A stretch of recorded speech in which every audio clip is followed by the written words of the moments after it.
Thanks for watching. Don't forget to like, comment, share and subscribe to Mufti Tariq Masood, famous scholar. الحمد لله نحمده ونستعينه ونستغفره ونؤمن به ونتوكل عليه ونعوذ بالله من شرور أنفسنا ومن سيئات أعمالنا من يهده الله فلا مضل له ومن يضلل فلا هادي له ونشهد أن لا إله إلا الله وحده لا شريك له ونشهد أن محمدا عبده ورسوله صلى الله تعالى عليه وعلى آله وأصحابه وبارك وسلم تسليما كثيرا كثيرا أما بعد فأعوذ بالله من الشيطان الرجيم بسم الله الرحمن الرحيم يا أيها الذين آمنوا كتب عليكم الصيام كما كتب على الذين من قبلكم لعلكم تتقون أياما معدودات وقال النبي صلى الله عليه وسلم من صام رمضان إيمانا واحتسابا غفر له ما تقدم من ذنبه ومن قام رمضان ایمانا واحتسابا غفر له ما تقدم من ذنبه۔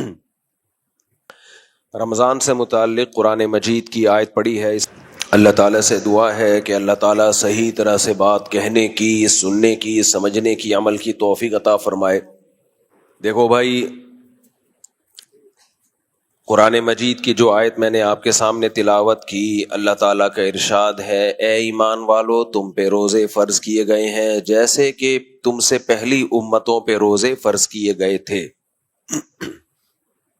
تاکہ تمہارے اندر تقوی پیدا ہو جائے۔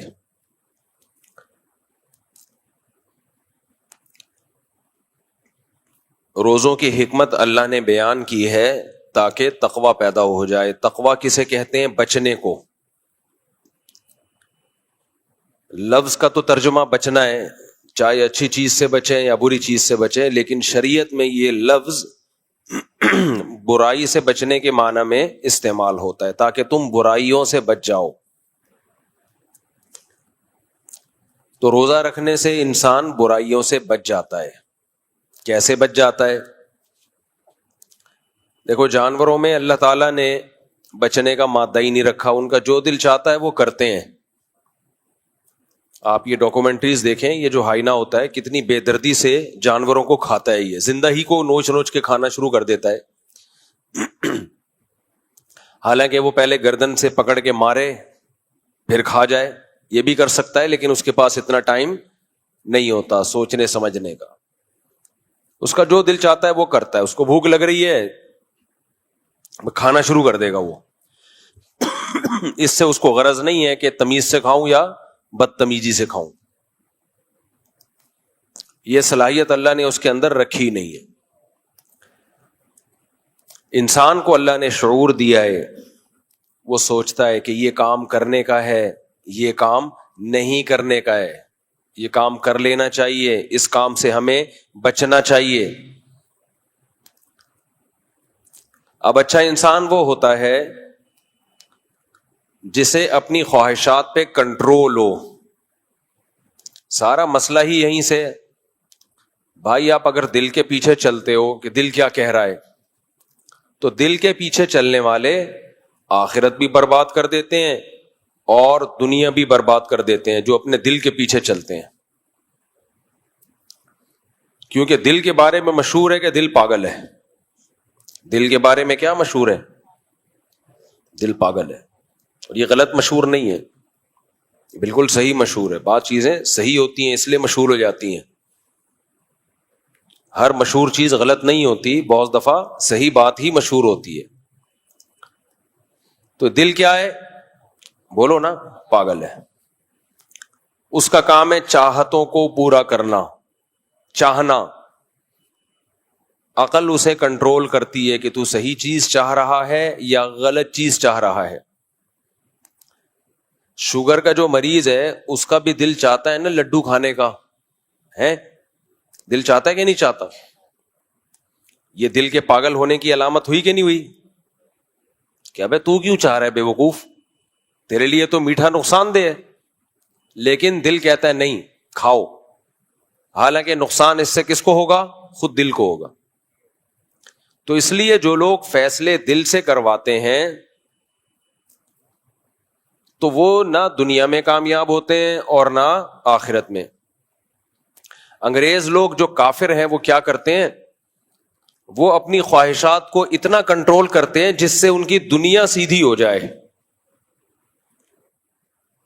آخرت کے معاملے میں وہ ایمان ہی نہیں رکھتے, تو آخرت کی ان کو کوئی فکر ہے نہیں. جبکہ اللہ اس کے رسول صلی اللہ علیہ وسلم چاہتے ہیں کہ اپنی خواہشات کو اتنا کنٹرول کرو کہ دنیا بھی سیدھی ہو جائے اور آخرت بھی سیدھی ہو جائے, تمہاری آخرت بھی صحیح ہو جائے. اب چونکہ ہمیں اپنی خواہشات پہ کنٹرول ہی نہیں ہے تو ہر الٹا کام ہم صبح شام کر رہے ہوتے ہیں.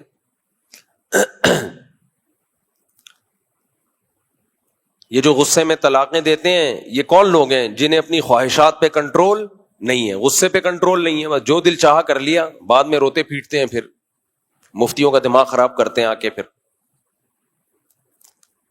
زندگی بھر روتے ہیں, برباد ہو جاتے ہیں, اپنے آپ کو بھی برباد کرتے ہیں, بیوی کا گھر بھی خراب کرتے ہیں. غصے میں کنٹرول نہیں ہے, گولی مار دی سامنے والے کے, ساری زندگی جیلوں میں سڑ رہے ہیں, کیسز بھگت رہے ہیں. بھائی اس وقت ذرا کنٹرول کر لیتا, نہیں جی کنٹرولنگ پاور بولو ختم. کھائے جا رہے ہیں, کھائے جا رہے ہیں, کھائے جا رہے ہیں, شوگر کے مریض بن گئے, بلڈ پریشر کے مریض بن گئے. اب جو چیزیں کھانے کی تھیں وہ بھی چھوڑنی پڑ رہی ہیں. شروع میں تھوڑی احتیاط کر لیتے, آج بڑی احتیاطوں سے نہ بچنا پڑتا. سو رہے ہیں تو سوئے چلے جا رہے ہیں, نہ ورزش ہے, نہ ایکسرسائز ہے, نہ ہل جل ہے. تو سارا مسئلہ کس کا ہے ہمارے ساتھ؟ کنٹرولنگ پاور بولو ختم. ایک ظلم تو ہم نے اپنی جانوں کے ساتھ یہ کیا ہے, یہ کنٹرولنگ پاور ہماری کیا ہے؟ ختم. دوسرا اس سے بڑا ظلم ہوا ہے. اچھا یہ مذہبی اسکالرز میں بھی ہے یہ چیز, کنٹرول پاور ان کی بھی ختم ہے. جو بات پبلک کو بیان کرنے کی نہیں ہے وہ بیان کی جا رہی ہے کیونکہ آپ کو آتی ہے وہ بات. بھائی آپ کے پاس جو علم ہے آپ یہ دیکھو کہ پبلک کو بتانے کا اس میں فائدہ بھی ہے یا نہیں ہے, یہ پبلک کے کام کی چیز بھی ہے یا نہیں ہے. عوام کو کیوں بتا رہے ہو یہ باتیں آپ؟ صرف اس لیے کہ لوگ کہیں گے ماشاءاللہ بہت پہنچے ہوئے ہیں. اس نالج کا پبلک کو کیا فائدہ ہے؟ اس کی ایک مثال دیتا ہوں. مغرب کی نماز میں سنت یہ ہے کہ قصار مفصل میں سے سورتوں کی تلاوت کی جائے, چھوٹی صورتیں. اذا زلزلت الارض زلزالها, القارعۃ ما القارعۃ, الم تر کیف فعل ربک باصحاب الفیل. سنت کیا ہے؟ مغرب کے فرضوں میں ان صورتوں میں سے تلاوت کی جائے. ہمارے مسجد میں دارالافتاء والارشاد میں مفتی رشید احمد صاحب کے دور میں قاری صاحب آئے, وہ مغرب کی نماز میں کبھی سورہ بقرہ سے تلاوت کر رہے ہیں, کبھی سورہ آل عمران سے. تو حضرت نے فرمایا بھائی جو سنت طریقہ ہے اس پر عمل کریں. اب مغرب میں پبلک بھی زیادہ ہوتی ہے, فجر میں پبلک کم ہوتی ہے. حضرت نے جب بہت دفعہ سمجھایا, نے فرمایا قاری لوگ یہ کرتے ہیں مغرب کی نماز میں بڑی بڑی صورتوں میں سے پڑھتے ہیں یہ بتانے کے لیے کہ ہمیں یہاں سے بھی آتا ہے. سمجھ رہے ہیں؟ اگر وہ علم ترا پڑھ لیں گے تو پبلک کہے گی یہ تو ہم بھی پڑھ سکتے ہیں, اس میں آپ نے کون سا تیر مار دیا. اگر وہ مغرب کی نماز میں قل ہو اللہ احد پڑھ لیں گے تو پبلک کہے گی یہ تو ہمیں بھی آتی ہے. آپ وہاں سے پڑھیں جہاں سے پبلک کو نہیں آتا, تاکہ پبلک کو پتا چلے آپ بہت بڑے قاری ہیں. آپ نے مجھے دیکھا ہے میں مغرب کی نماز میں کیا پڑھتا ہوں رفیع بھائی؟ علم ترا, قل هو اللہ احد. مجھے کتنے سال ہو گئے یہاں؟ 20 سال یہی صورتیں پڑھ رہا ہوں. بہت کبھی ایسا ہوتا ہے کہ بیچ میں سے پڑھ لی, حالانکہ ہم حافظ قرآن ہے الحمدللہ. مغرب میں ہم یہ پڑھ رہے ہوتے ہیں الہاکم التکاثر ویل لکل ہمزۃ لمزہ, لیلاف قریش القاریۃ ما القاریہ، یہ سے چل رہی ہوتی ہے. بھائی پوری سورت ایک پڑھ لو ایک رکعت میں، دوسری رکعت میں دوسری پوری سورت پڑھ لو. لیکن بعض قاری لوگ کیا کرتے ہیں کہ وہ بیچ بیچ میں سے مغرب سے، تاکہ پبلک کو پتا چلے کہ ہمیں یہاں سے بھی آتا ہے. ٹھیک ہے، پبلک کو پتا چل گیا، لیکن جو سنت تلاوت ہے وہ تو چھوٹ گئی نا. کبھی کبھار ٹھیک ہے، سنت تو ختم ہو گئی نا. فجر میں آپ پڑھیں طوال مفصل میں سے، تو ہر وہ چیز جو آپ کو آتی ہے تو یہ بتانے کی ضرورت نہیں ہے کہ مجھے یہ آتی ہے. یہ سارا مسئلہ یہاں سے خراب ہوا ہے. لوگ مجھے کہتے ہیں نا شادیاں کرتے رہتے ہو بیان میں، مفتی صاحب کے پاس کوئی علمی باتیں نہیں ہوتی، کوئی علمی صلاحیت نہیں ہے. میں عوام کے سامنے وہ بات کرتا ہوں جو عوام کے مینٹل لیول کی ہے، جس کی پبلک کو ضرورت ہے. باقی ہم علمی لحاظ سے کچھ آتا ہے یا نہیں آتا میں دعویٰ نہیں کرتا، لیکن ہمارے وہ لیکچر سنو جو مدرسوں میں ہوتے ہیں. جب مدرسوں میں ہم لیکچر دیتے ہیں، اصول فقہ کی کتابیں یا حدیث کی کتابیں یا تفسیر پڑھاتے ہیں، تو ہمارا اسٹائل کچھ اور ہوتا ہے، وہ یہ والا اسٹائل نہیں ہوتا جو ابھی ہے. سمجھتے ہیں کہ نہیں سمجھتے ہیں؟ اب جو باتیں مدرسوں کے طلبہ کے سامنے آنے کی ہیں وہ میں پبلک کے سامنے لاؤں، اور جو پبلک کے سامنے کی ہیں وہ طلبہ کے، تو یہ سارا کام الٹا ہو جائے گا. فرقے پیدا ہوں گے، نئے نئے تشویش پیدا ہوگی لوگوں میں. تو جو پبلک کے کرنے کے کام ہے، واعظین جتنے بھی دنیا میں گزرے ہیں وہ آسان باتیں کرتے ہیں لوگوں کے سامنے.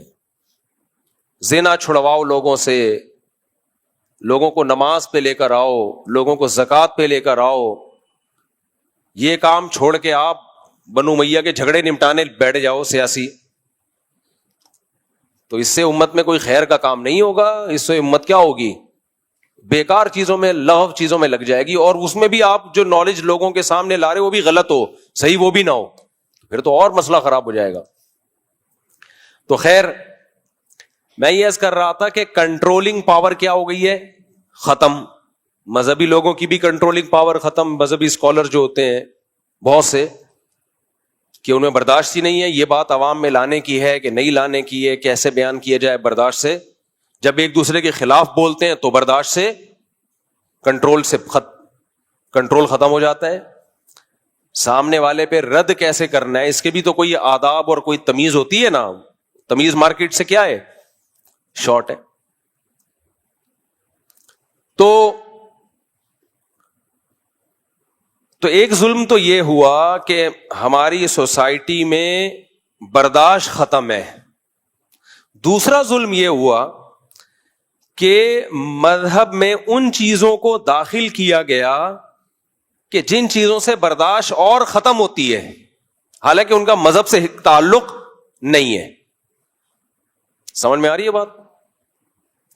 یعنی گویا کہ جو چیز برداشت پیدا کرنے کا ذریعہ تھی مذہب، اسی مذہب کا ایسا تصور پیش کیا گیا کہ عدم برداشت ایسا لگتا ہے کہ سب سے زیادہ مذہبی لوگوں میں ہے.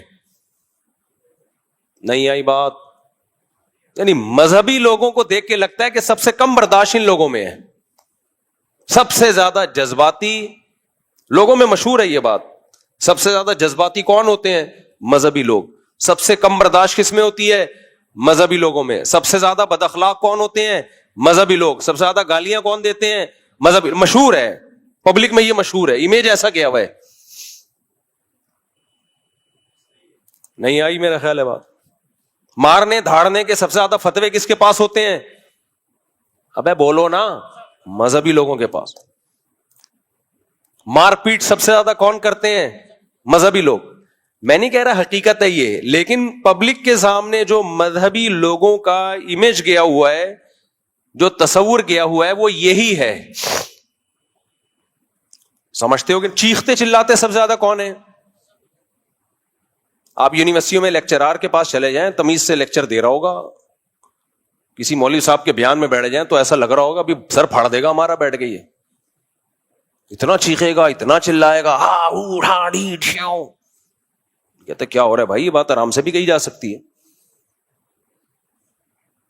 ایک صاحب ہے، ایک مولانا صاحب، میرے خلاف فتوے آج کل بہت دے رہے ہیں. وہ اڑا دو, گردن اڑا دو اس کی, مار دو اس کو, گستاخ ہے, اور پتہ نہیں اس طرح کے فتوے نا. تو جب بہت زیادہ ہو گئی تو میں نے کسی کو بھیجا, میں نے کہا جا اس کے بیان میں بیٹھ ریکارڈ کر کے لے آ, اس سے پہلے کہ یہ ہماری گردن اڑائے ہم اس کے خلاف کیس کرتے ہیں. کیونکہ اچھا وہ کام اس کا یہ ہے کہ بنیان سونگتا ہے عورتوں کے. کیا کرتا ہے وہ؟ عورتوں کے بنیان سونگ سونگ کے بتاتا ہے کہ تیری بیوی پہ جن ہے یا نہیں ہے.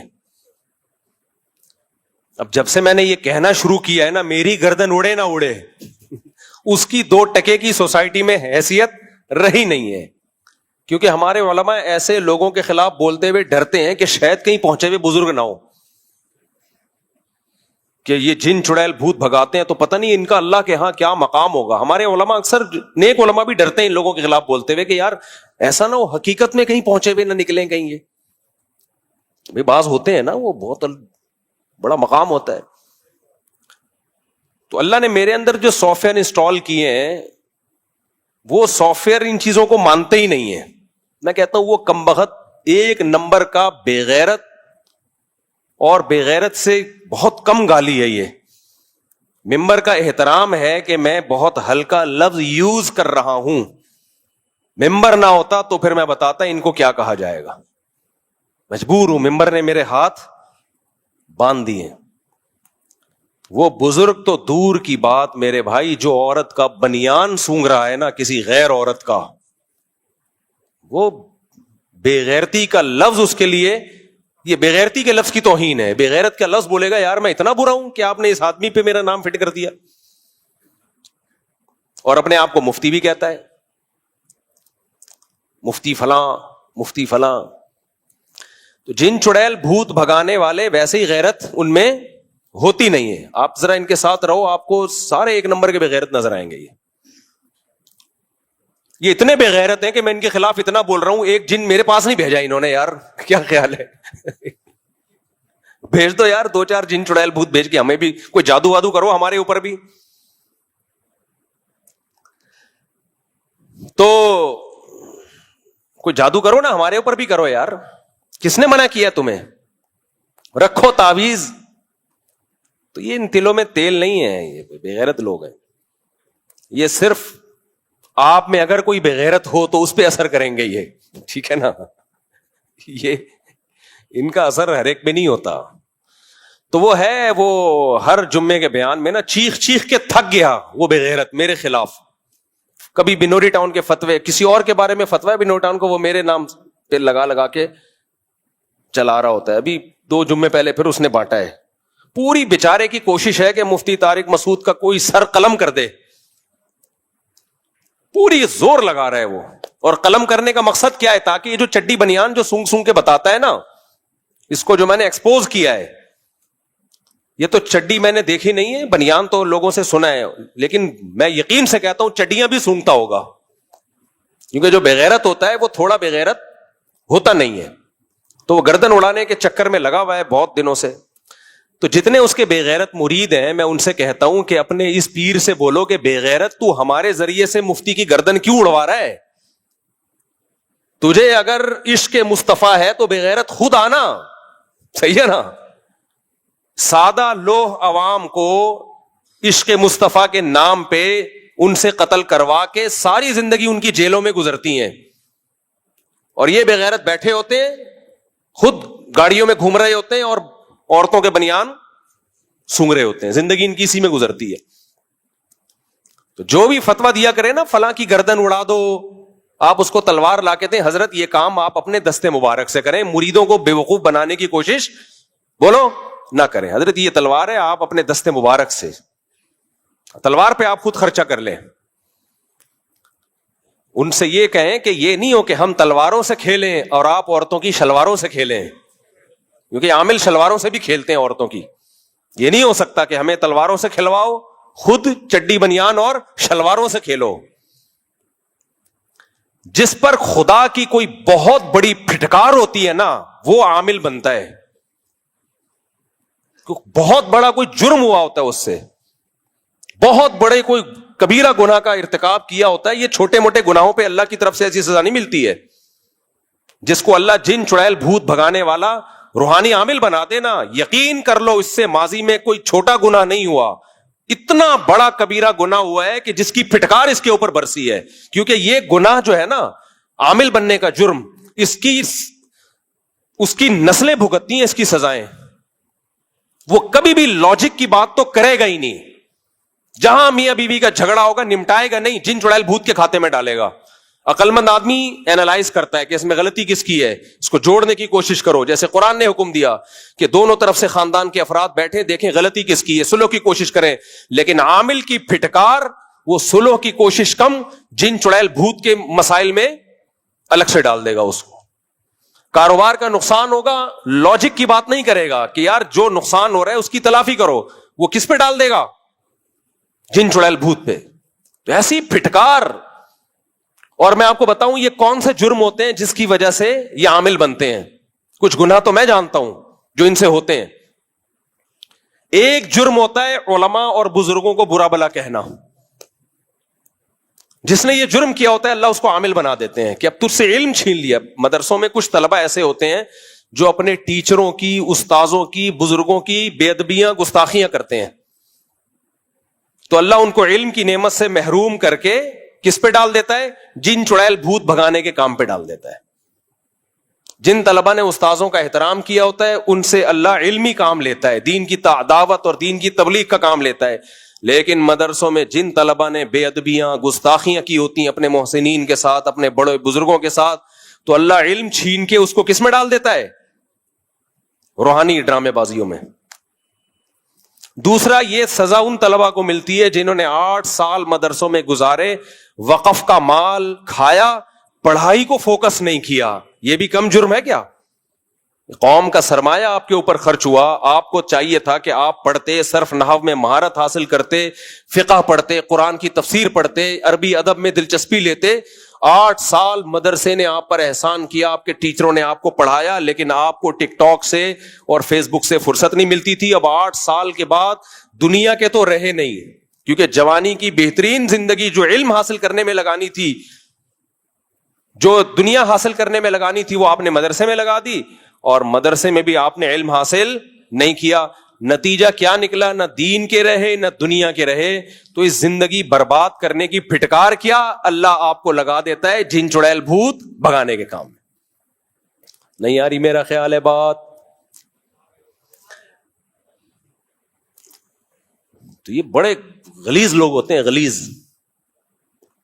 ہاں 1% ان میں نیک بھی ہوتے ہیں. اب آپ کہو گے مجھ سے بابا آپ یو ٹرن لے رہے ہو.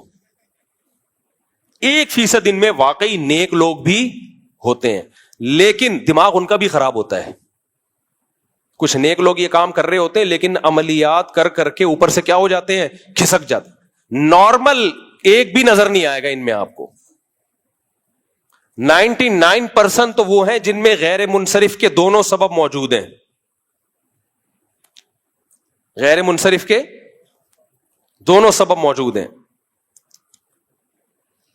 ایک سبب تو فسق و فجور, سمجھ رہے ہو؟ نہیں سوری, ان میں کچھ لوگ تو ایسے ہیں جن میں غیر منصرف کا ایک سبب ہی 2 کے قائم مقام ہے. ٹھیک, وہ ہے فسق و فجور. جو عربی گرامر کے طلبہ ہیں وہ سمجھتے ہیں, فاسق ہوتے ہیں. تو ایک ہی سبب 2 کے قائم مقام, تو وہ ہوتے ہی غیر منصرف. اور کچھ ایسے ہیں جن میں غیر منصرف کے 2 اسباب ہوتے ہیں. فسق و فجور تو نہیں ہوتا, کیونکہ فسق و فجور ایک ہی سبب 2 کے قائم مقام ہے. تو ایک سبب تو ان میں یہ ہوتا ہے کہ جاہل ہوتے ہیں, دوسرا سبب بے وقوف ہوتے ہیں, دماغ خراب ہو چکا ہوتا ہے ان کا. کیونکہ جب یہ وظیفے پڑھتے ہیں نا فلیتے پلیتے بیٹھ کے, وہ نہیں وہ جا کے عملیات کرتے ہیں یہ بیٹھ کے, تو اس سے اوپر کی کھوپڑی کیا ہوتی ہے؟ کھسک جاتی ہے. دماغ بہت سینسیٹیو چیز ہے, یہ ذہن میں رکھو. دماغ بہت, میں آپ کو بتاؤں سب سے زیادہ دماغ کو ہیلدی رکھنا مشکل کام ہے اپنی صحت کے لیے. لوگ سمجھتے ہیں کہ ہم اپنی نگاہوں کو کی حفاظت کرنا بڑا مشکل کام, یعنی ہماری نظر صحیح رہے, ہماری سماج صحیح رہے, ہم چلتے دوڑتے رہیں. بھائی ٹانگوں کی ہیلتھ اس کو بچا کے رکھنا آسان, معدے کی ہیلتھ کو بچا کے رکھنا بولو آسان, سننے کی قوت, دیکھنے کی قوت, ان کو بچا کے رکھنا آسان. سب سے زیادہ مشکل اگر کسی آپ کے جو آرگن ہے نا, جس کی صحت کو مینٹین رکھنا سب سے زیادہ مشکل ہے, وہ دماغ ہے. ذرا سی ایب نارمل لائف ہوتی ہے اور دماغ ایب نارمل ہونا شروع ہو جاتا ہے. دماغ کو صحیح رکھنے کے لیے ضروری ہے بالکل نارمل لائف ہو آپ کی, تھوڑی سی بھی ایب نارملٹی نہ آئے. نہیں آئی میرا خیال ہے بات, یہ بہت اہم پوائنٹ ہے, اللہ کرے یہ کھوپڑی شریف میں اتر جائے. آج آپ کو پتا ہے نا کتنے زیادہ سائیکولوجسٹ سوسائٹی میں آ گئے ہیں, اور کتنے لوگ, کوئی تھوڑا سا کھسکا ہوا ہے, کوئی عجیب سا کھسکا ہوا ہے, کوئی بیٹھے بیٹھے اوٹ پٹانگ حرکتیں شروع کر دیتا ہے. یہ بیماریاں بہت ہو گئی ہیں. وجہ کیا ہے کہ نیچرل لائف اور نارمل لائف سے انسان ہٹ گیا ہے, دور ہو گیا ہے. تو سب سے مشکل چیز کیا ہے؟ دماغ کو ہیلدی رکھنا. دماغ کو ہیلدی رکھنے کے لیے 2 کام کرنے پڑتے ہیں. دیکھو, جب ہم کمپیوٹر کو یا اپنے موبائل کو صحیح رکھیں تو اس میں 2 چیزیں ہوتی ہیں کمپیوٹر میں, ہارڈ ویئر اور سافٹ ویئر. دونوں کو بچانا ضروری ہے نا. موبائل دھڑام سے نیچے گرا, اسی وقت اسکریچ آ گیا, 2 ٹکے کی ویلیو نہیں رہتی موبائل کی. آپ کے کیا خیال ہے بھائی؟ رہتی ہے ویلیو اس کی. تو دماغ کی ہیلتھ ایک ہارڈ ویئر ہے. بائک سے گرے بغیر ہیلمٹ کے, ہل گیا. میں نے دیکھا ایک صاحب بائک سے گرے بغیر ہیلمٹ کے, میں جا کے اٹھا رہا ہوں تو ہنس رہے ہیں کہہ کے, مار مار کے. میں نے کہا ہارڈ ویئر میں کیا ہو گیا ہے؟ ایشو ہو گیا. ہارڈ ویئر کیا ہو گیا بھائی؟ گڑبڑ ہو گئی. ہارڈ ویئر میموری لاس ہو گئی. ہارڈ ویئر کے لیے ضروری ہے کہ آپ پروٹین والی چیزیں کھائیں, نیند آپ کی پراپر ہو, یہ سب چیزیں ہیں نا. ایک ہے نیند کا تعلق سافٹ ویئر سے, ہارڈ ویئر سے نہیں.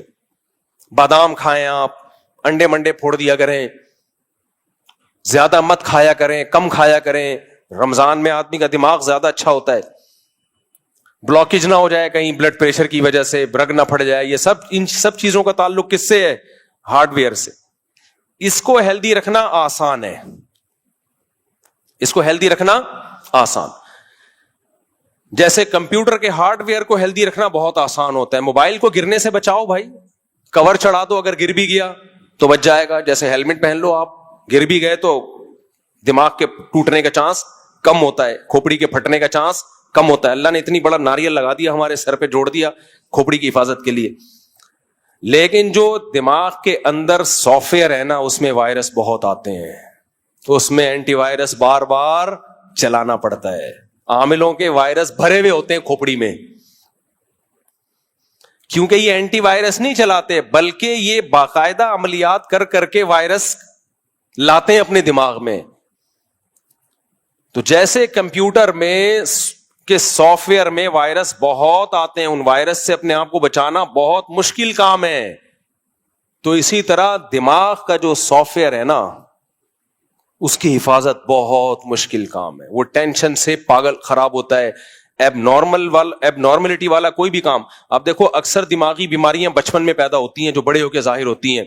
بچے اسٹریس کے ماحول میں اگر پلتے ہیں نا, ماں یا باپ میں سے کوئی ایک بھی بہت سخت ہے تو بچے کا دماغ ہمیشہ کے لیے خراب ہو جاتا ہے. اسکولوں کی جو ٹینشن ہے نا بچوں میں, ہر وقت امتحان امتحان امتحان, آگے بڑھنے کا شوق ہی ختم, بس نمبر لینے کا شوق ہوتا ہے.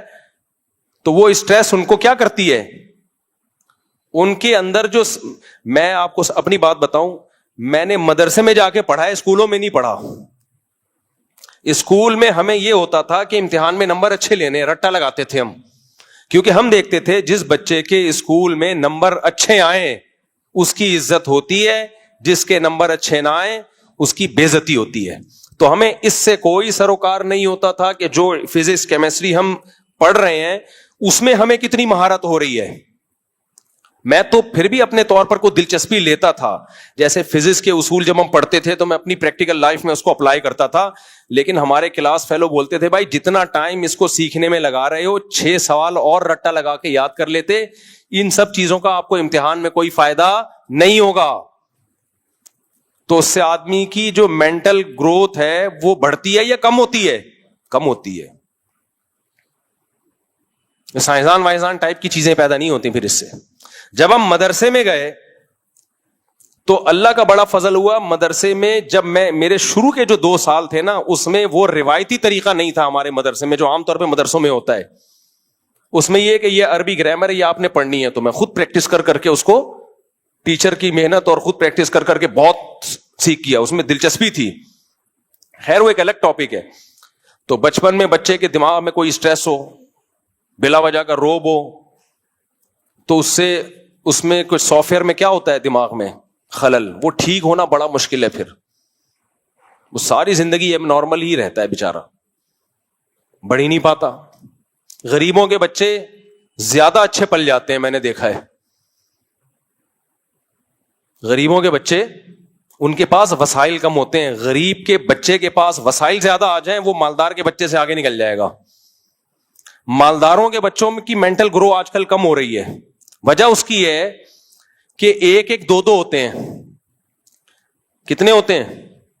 1 یا 2. اور ان پر ماں باپ کا دباؤ پڑھائی کا اتنا ہوتا ہے، کیونکہ ماں باپ نے یہ کہا ہوتا ہے کہ ہم نے پڑھ لکھ کے اتنا کمایا ہے تو ہمارا بچہ بھی پڑھے گا اور اتنا کمائے گا. اور پھر بچے کو کھیلنے کودنے کے لیے قریب العمر بہن بھائی نہیں ملتے. اس کے کزنوں کی تعداد، اس کے بہن بھائیوں کی تعداد کم ہوتی ہے. بچہ جب بچوں کے ساتھ رہتا ہے نا، بہت لائف کو انجوائے کرتا ہے. وہ بھاگتا ہے، دوڑتا ہے، درخت پہ چڑھ رہا ہے، کبھی بادام کے درخت پہ دھڑام سے گرا، چھوٹا بھائی، بڑا بھائی، منجلا بھائی، چھوٹی بہن، بڑی بہن، منجلی بہن اور کزنوں کی پوری فوج ہوتی ہے. ایسے کھیل کود کے جو بچے بڑے ہوتے ہیں وہ دنیا میں بڑے کام کرتے ہیں، بشرطے کہ ان کو وسائل بھی ملیں. اب غریب کے بچوں کے پاس وسائل کم ہوتے ہیں، اس لیے بڑے کام نہیں کر پاتے. مالداروں کے بچے تو ہم دیکھ رہے ہیں بےچارے برگر، کچھ کسی کا ڈھو کرو گر جاتے ہیں وہ. اور یہ مسائل باہر ملکوں میں زیادہ ہیں. بچوں کی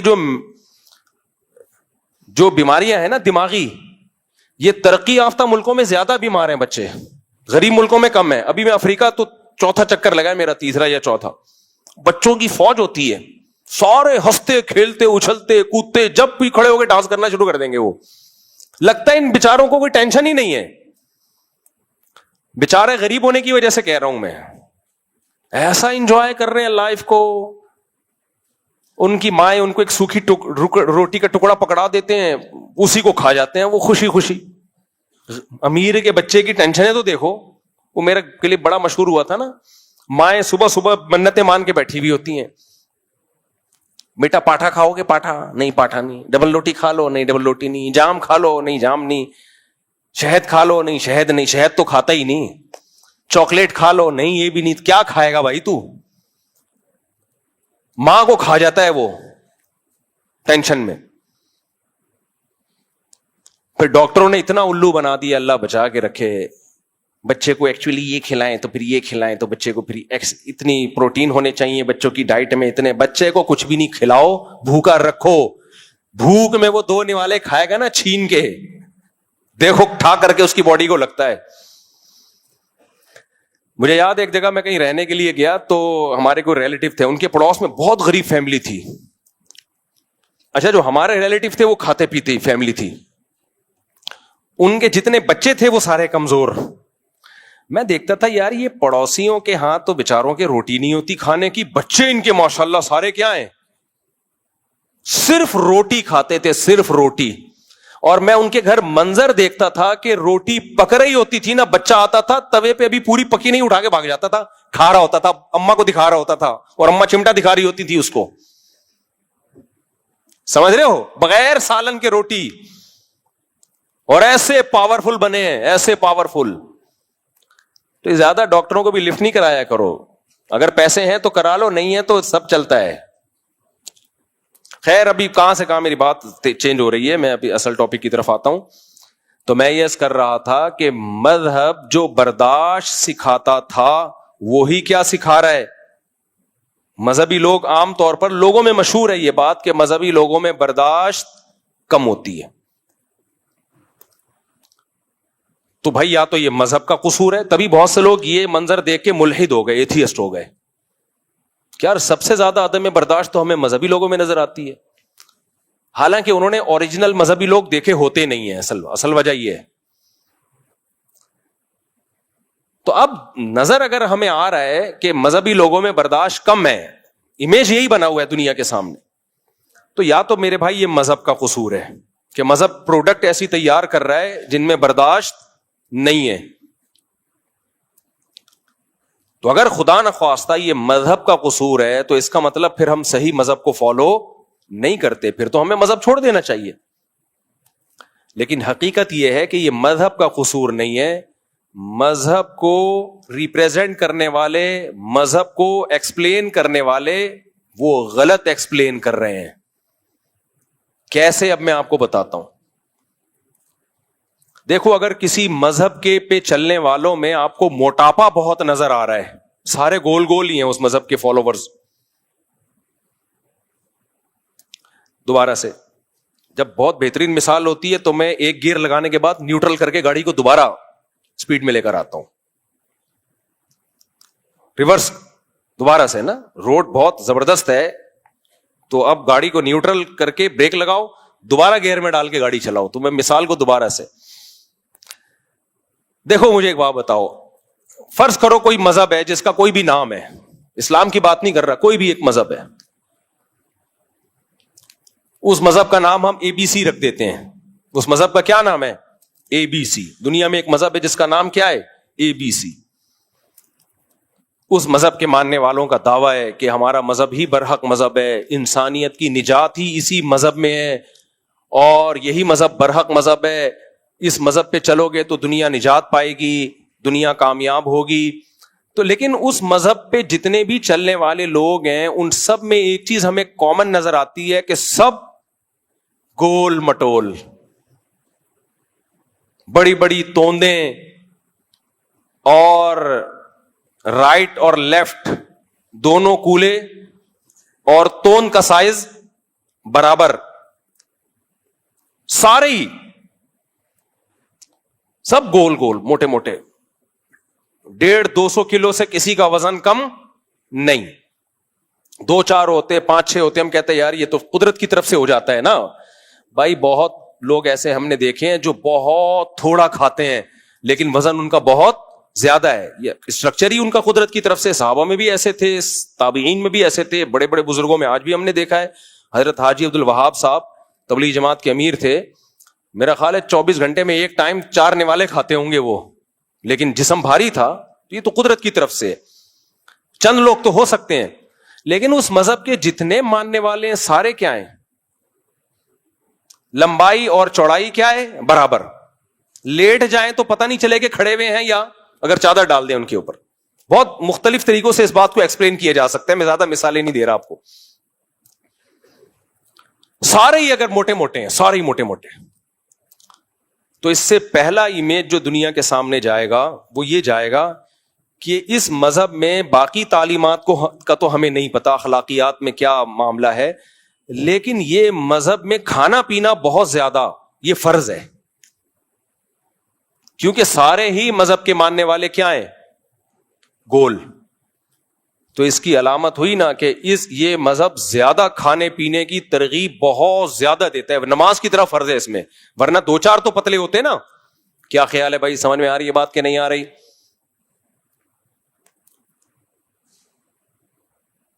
یہ امیج جائے گا کہ نہیں جائے گا؟ اب مسئلہ کیا ہو گیا ہے آپ سمجھ گئے ہوں گے میں کیا کہنا چاہ رہا ہوں. ہمارے یہاں بھی ایسا ہی ہے. بہت سے مذہبی لوگ جب آپ ان کے فرقے یا ان کی جماعت کو جوائن کریں تو آپ کو باریک لوگ مارکیٹ سے شارٹ نظر آئیں گے، اور اگر کوئی دبلا نظر بھی آئے گا تو وہ ایسا ہی ہے جیسے بعض کم کھانے والے موٹے ہوتے ہیں، بعض بہت کھانے والے بھی اتفاق سے کیا ہوتے ہیں؟ پتلے ہوتے ہیں. وہ اتفاق سے قدرت نے ایک معجزہ دکھایا ہے کہ 6 دیگے کھا جاتا ہے، لیکن پھر بھی کیا ہے؟ میں نے ایسے لوگ بھی دیکھے ہیں باریک باریک، صبح شام کھاتے رہتے ہیں پھر بھی باریک ہوتے ہیں. تو یہ قدرت کا ایک شاہکار ہوتے ہیں وہ. لیکن 99% آپ کو کیا نظر آ رہے ہیں؟ گول. تو اس کا مطلب کیا ہوا بھائی؟ اس مذہب میں کھانے پینے کی تعلیمات بہت زیادہ ہے. آج مسئلہ یہ ہے کہ اسلام کا جو امیج دنیا کے سامنے جا رہا ہے مذہبی لوگوں کا جو امیج دنیا کے سامنے جا رہا ہے وہ یہ جا رہا ہے کہ یہ لوگ کھاتے بہت زیادہ ہیں. سمجھ میں آ رہی ہے بات؟ اب مجھے ایک بات بتاؤ, برداشت زیادہ کھانے کو بولتے ہیں یا کم کھانے کو بولتے ہیں؟ زیادہ کھانا یہ برداشت کی بات ہے یا کم کھانا؟ کم کھانا. کھانا کوئی کمال نہیں ہے میرے بھائی, سب کا دل چاہتا ہے پھوڑتے پھاڑتے رہیں. دسترخوان پہ ہاتھ روک لینا یہ کیا ہے؟ کمال. تو تقوی زیادہ کھانا ہے یا کھانے سے اجتناب کرنا ہے؟ کھانے سے اجتناب کرنا. تو اگر قرآن کہہ رہا ہے کہ ہم نے تم پہ روزے فرض کیے تاکہ تمہارے اندر تقوی پیدا ہو, تو اس تقوی کے مفہوم میں ایک چیز یہ بھی داخل ہے تاکہ کم کھانے کی عادت پڑے, دسترخوان پہ ہاتھ روکنا سیکھو. تو اس سے بھی پتا چلا کہ مذہبی لوگ اگر آپ کو گول مٹول سے نظر آ رہے ہیں تو یہ مذہب کا قصور نہیں ہے, یہ مذہب کو غلط ایکسپلین کیا گیا ہے. اگر مذہب کا قصور ہوتا تو مذہب رمضان کے روزے فرض نہ کرتا, بلکہ حکم دیتا کہ اے ایمان والو تم پہ رمضان کے روزے نہیں, رمضان میں 4 گنا زیادہ کھانا فرض کیا گیا ہے تاکہ تم سارے کیا ہو جاؤ, پرکار کی طرح گول مٹول ہو جاؤ, کیونکہ اللہ کو دبلے پتلے مسلمان پسند نہیں ہے. اور بخاری کی یہ حدیث نہ ہوتی جس میں نبی صلی اللہ علیہ وسلم نے فرمایا کہ سب سے بہتر میرا زمانہ, پھر میرے بعد والا, اس کے بعد جھوٹ بھی پھیلے گا اور موٹاپا بھی پھیلے گا, بلکہ حدیث میں یوں ہوتا کہ سب سے بہتر میرا زمانہ, پھر اس کے بعد والا زمانہ, اس کے بعد جھوٹ پھیلے گا اور لوگ پتلے ہونا شروع ہو جائیں گے. صحیح سمجھ میں آ رہی ہے بات؟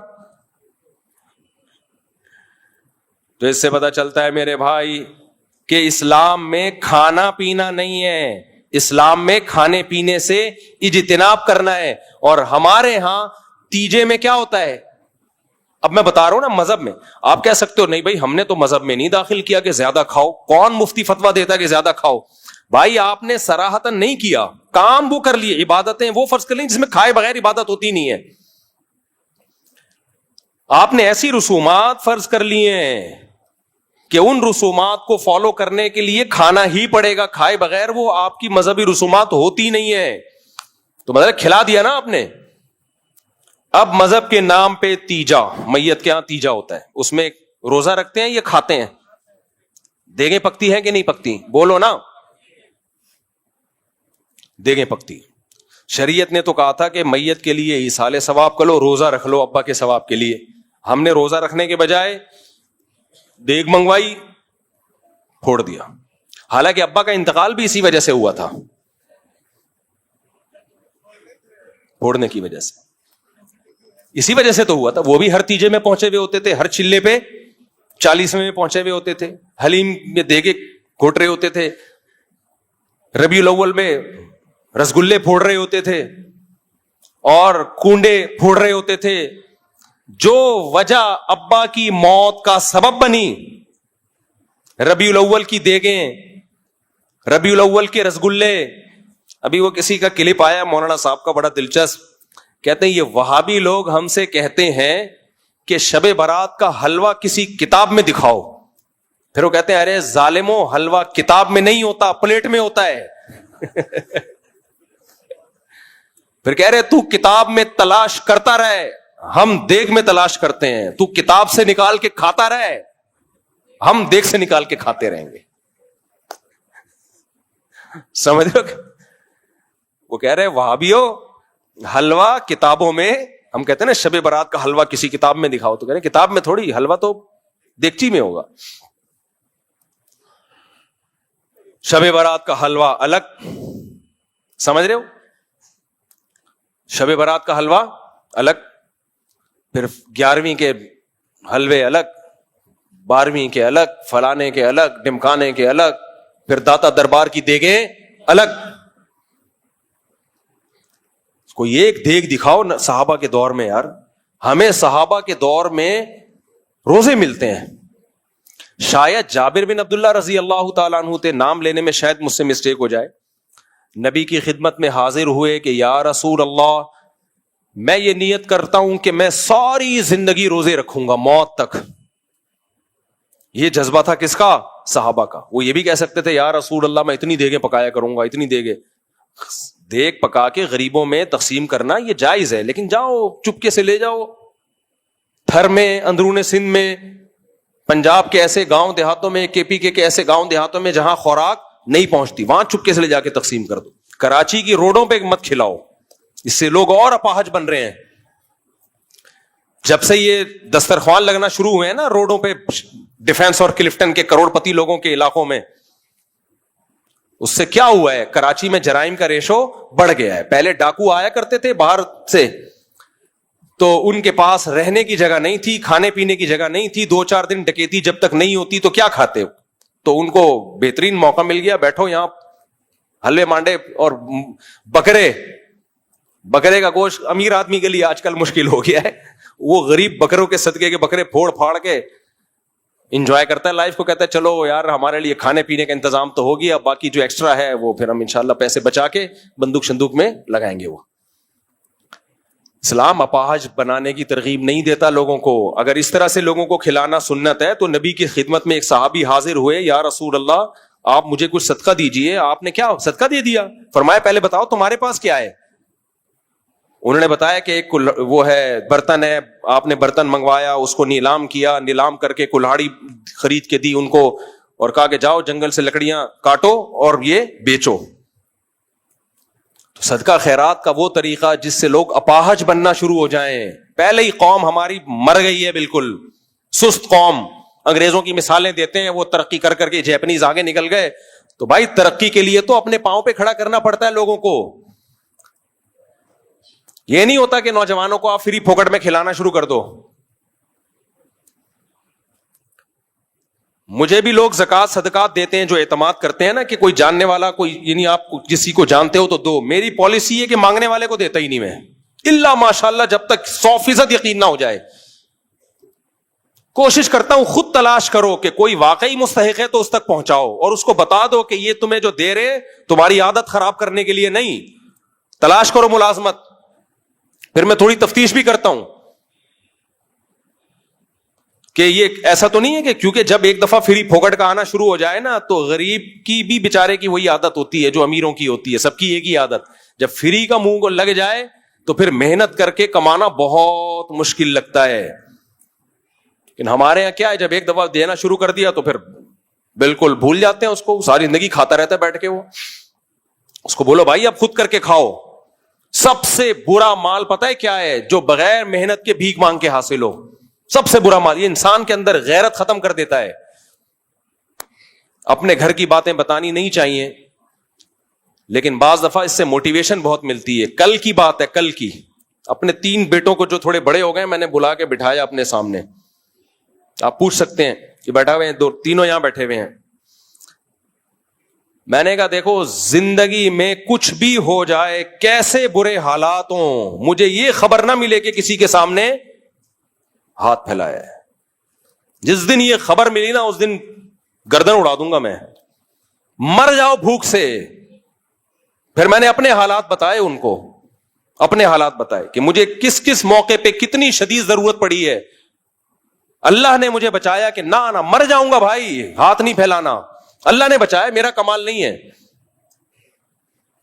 اور مانگنے کے 2 طریقے ہوتے ہیں. ایک تو یہ کہ پیسے دے دو, ایک یہ ہوتا ہے کہ منہ ایسا بنا کے لے کے جاؤ کہ اگلا کہے یار یہ پیسے لے یار. منہ سڑا ہوا. منہ ہمیشہ اچھا رکھو بھائی, اللہ کا دیا بہت کچھ ہے اور ہے بھی بہت کچھ. ہم تو کہتے ہیں نا حالات خراب. خراب کہاں ہے حالات؟ جھوٹ بولتے ہیں حالات خراب. جو آدمی 2 ٹائم پیٹ بھر کے روٹی کھا رہا ہے اس کے حالات خراب نہیں ہے, باقی سب ہوس ہے. یہ جو میں نے کہہ دیا نا کیسے کیسے برے حالات آئے لیکن اللہ نے ہاتھ پھیلانے سے بچایا, تو وہ برے کا مطلب جو جس کو لوگ برا سمجھتے ہیں, ورنہ وہ برے نہیں تھے.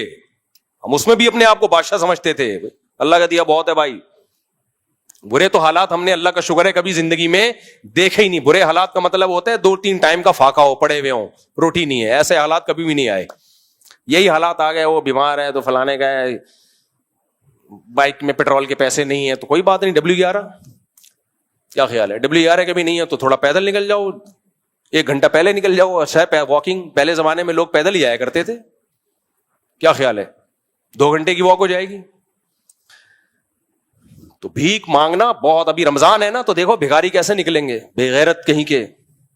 موٹے موٹے مستنڈے حرام خور سعودی عرب میں پاکستانیوں کو نکالا جا رہا ہے, دبئی سے پاکستانیوں کو نکالا جا رہا ہے, افریقہ بھی میں ساؤتھ افریقہ سے ہو کے آیا ہوں, وہاں کا ویزا انتہائی مشکل کر دیا پاکستانیوں کے لیے. پوری دنیا میں بھیک کی جو منہ لے کے جاتا ہے نا, سڑا ہوا منہ, وہ پاکستانی لے کے جا رہا ہے. سب نہیں ہے الحمدللہ, یہاں خرچ کرنے والے بھی بہت زیادہ ہیں, لیکن ان بے غیرت بھکاریوں نے پوری دنیا میں ہمارا امیج خراب کر دیا ہے. کوئی شلوار قمیض والا نظر آ جائے نا, لگ رہا ہے یہ پیسے مانگنے آیا ہے یہاں پہ. تو اپنے بچوں کی ابھی سے تربیت کرو کہ مر جانا کسی کے سامنے ہاتھ بولو نہ پھیلانا. کوئی خودکشی کا گناہ نہیں ملے گا اگر مر گئے تو. اللہ سے کہہ دینا اللہ تو نے عزت سے زندہ رکھنا تھا تو رکھ لیتا نا, تو اللہ پھر رکھتا ہے عزت سے. ہمارے ایک استاد تھے, ان کے پاس ایک شخص آیا, کہنے لگا میں آپ کو اپنے خرچے پہ حج کرانا چاہتا ہوں. انہوں نے کہا نہیں, وہ میرے پاس تو پیسے ہیں حج کے, لیکن میں اس دفعہ میرا ارادہ نہیں ہے. ہم نے کہا آپ کے پاس تو پیسے نہیں. انہوں نے کہا بھائی میں کسی کے خرچے پہ حج پہ نہیں جانا چاہتا. صحیح ہے نا. انہوں نے کہا یا تو اتنا بے تکلف دوست ہو نا جس سے بہت فری ہو انسان. ایک اجنبی آدمی کا میں اتنا بڑا احسان لوں جس سے سلام دعا نہیں ہے, دوستی یاری نہیں ہے, کہ اتنا بڑا احسان لوں کہ اتنے لاکھ روپے مجھ پہ حج پہ خرچ کرے, اور میں پھر جب بھی اس سے ملوں تو نظریں نیچی رکھوں کہ اس نے مجھے حج کرایا تھا. انہوں نے کہا نہیں. تو ہم نے کہا آپ پہ تو پھر فرض حج کیسے کرو گے؟ انہوں نے کہا ہم اللہ سے کہہ دیں گے اے اللہ تو نے اپنے گھر بلانا تھا تو ہمارے خرچے پہ بلا لیتا نا. صحیح ہے نا, دوسروں کے خرچے پہ کیوں بلا رہا ہے؟ ہاں, جس سے انسان کی بے تکلفی ہو نا, وہ ایک الگ بات ہے. بے تکلفی ہو, دوستی یاری ہو, وہ ایک الگ بات ہے. جب بے تکلفی نہیں ہے, جان پہچان نہیں ہے, آپ کو جی ہم اپنے خرچے پہ حج کراتے ہیں, بھائی ہم آپ کو جانتے نہیں ہیں. یہ تھوڑی کہ جو بھی پیسے دے آپ نے جیب میں رکھ کے نکل لیے. تو جس سے بے تکلفی ہوتی ہے, بھیک کا مطلب کیا ہوتا ہے؟ بھیک کا مطلب یہ ہوتا ہے جب آپ اس سے پیسے لے رہے ہو تو آپ کو تھوڑا سا احساس ہوتا ہے کہ اگلے کا احسان لے رہا ہوں میں. اٹ از کالڈ بھیک. ہدیے میں یہ نہیں ہوتا. ہدیے میں یہ نہیں ہوتا. ہدیے میں الٹا ہوتا ہے. جب کوئی گفٹ دے رہا ہوتا ہے تو لینے والے کا احسان ہوتا ہے کہ آپ ہمیں گفٹ دے رہے ہیں, آپ نے ایکسپٹ کر لیا, آپ کے بڑا شکریہ. مجھے کتنی آفریں حجوں کی آئی ہیں, عمروں کی آئی ہیں, میں نے زندگی میں صرف 2 حج کیے ہیں. آپ کا کیا خیال ہے مجھے ہر سال آفر نہیں آتی ہوگی؟ نہیں آئی میرا خیال ہے بات. میں مشہور تو 2014 سے ہوں اور بہت سارے لوگوں سے تعلقات تو 2006 سے ہیں. تو میں ہر سال حج پہ جا سکتا ہوں دوسروں کے خرچوں پہ, لیکن میں نے زندگی میں صرف کتنے حج کیے ہیں؟ 2 حج کیے ہیں. اور حالانکہ آفر ہر سال کی ہے.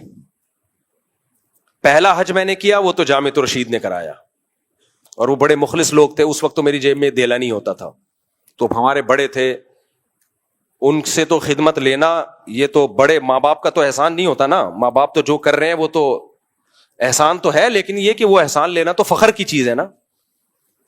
دوسرا حج جو میں نے کیا تو بیچ میں بہت لوگوں کی آفریں آئیں حج کے لیے. ایک چیز تو یہ تھی بھائی میں آپ کو جانتا نہیں ہوں, بے تکلفی نہیں ہے, میں کیوں آپ کا احسان لوں. دوسری چیز یہ کمرشلائز یوز. حج کی جو بڑی بڑی ایجنسیاں ہیں وہ مشہور لوگوں کو لے کے جاتی ہیں کہ آپ کو ہم فری میں لے کے جائیں گے, لیکن آپ نے ہمیں پروموٹ کرنا ہے. جانے والے جاتے ہیں, مجھے ان پہ کوئی اعتراض نہیں ہے. میں نے کہا بھائی میں کمرشل یوز نہیں ہوگا. بھائی یہ کوئی ناجائز ہے؟ بھائی ناجائز نہیں ہے, یہ علماء کے وقار کے خلاف ہے کہ اللہ کا رسول کا نام دنیا میں بیان کر کے آپ نے اپنے آپ کو مشہور کیا, اب آپ اس شہرت کا منجن بیچنا شروع کر دیں. سمجھ رہے ہو کہ نہیں سمجھ رہے؟ جو لوگ مجھے ہوٹلوں کے افتتاح کے لیے بلاتے ہیں سب فری پھوکٹ کے ہوتے ہیں, ورنہ مشہور آدمی کہیں ریبن کاٹنے جائے نا تو کئی لاکھ روپے اس کا ہدیہ ہوتا ہے. سمجھ رہے ہو؟ اور اگر مجھے کوئی کہہ دینا کہ آپ ہمارے ہوٹل کا افتتاح کرنے کے لیے آئے, 25 لاکھ روپے آپ کو ملیں گے, اس کا مطلب قیامت تک کے لیے اس نے افتتاح کرنے پر پابندی لگا دی. اب میں نہیں کروں گا, اس لیے کہ ہمارے حضرت فرمایا کرتے تھے کہ پیسہ کمانے کا ناجائز طریقہ بھی اختیار نہ کرو, نامناسب طریقہ بھی اختیار نہ کرو. یہ ناجائز تو نہیں ہے لیکن نامناسب ہے، علماء کے وقار کے خلاف ہے یہ کہ آپ کسی کے جنرل اسٹور پہ جا رہے ہیں، وہاں سے 2 کھجوریں کھا رہے ہیں. وہ جدہ میں ہمارے ایک دوست ہیں، ان کا بہت زبردست جنرل اسٹور ہے، بڑے کروڑ پتی آدمی ہیں وہ. تو انہوں نے بتایا کہ بالی ووڈ کے ایکٹر آتے ہیں ہمارے یہاں، 1 کھجور کھانے کے اتنے لاکھ روپے لیتے ہیں. سمجھ رہے ہو؟ بالی ووڈ کے ایکٹر آئیں گے، مشہور ہماری شاپ میں آئیں گے، ڈبے سے 1 کھجور نکالیں گے، کھائیں گے اور ویڈیو بنائیں گے. ہم اس 1 کھجور کے ہم انہیں لاکھوں روپے دیتے ہیں. میں نے کہا یہ تو بڑا نقصان ہے. کہتے ہیں نقصان نہیں ہے، وہ لاکھوں ہمیں ریٹرن ہوتے ہیں کروڑوں کی شکل میں. کھجور ہماری ہی بکتی ہے. پھر سمجھتے ہو گے نہیں سمجھتے؟ تو میں بھی ایسا کر سکتا ہوں کہ 2 کھجوریں میں کھا لوں اور میں یہ بول دوں کہ آپ کھجوریں کس سے خریدا کرو؟ ان سے. میری تو زندگی بھر کی کھجوریں فری، اور اس کا بیڑا غرق، کیونکہ 4 گھر اور 19.25 کی کھجوریں. بہت آپ کے سمجھ سے بالا تر ہیں. اب بچے ہو آپ، سوری میں معذرت چاہتا ہوں، میں نے آپ لوگوں سے ایسی باتیں کی جو آپ کے مینٹل لیول سے، اب 1 2 بچوں کے ساتھ یہ باتیں سمجھ میں نہیں آئیں گی. 1 بیوی 2 بچوں کے ساتھ یہ باتیں، ایک بیان صرف بالغوں کے لیے رکھوں گا میں. اصل میں بہت آگے چلا جاتا ہوں میں آپ کے مینٹل لیول سے.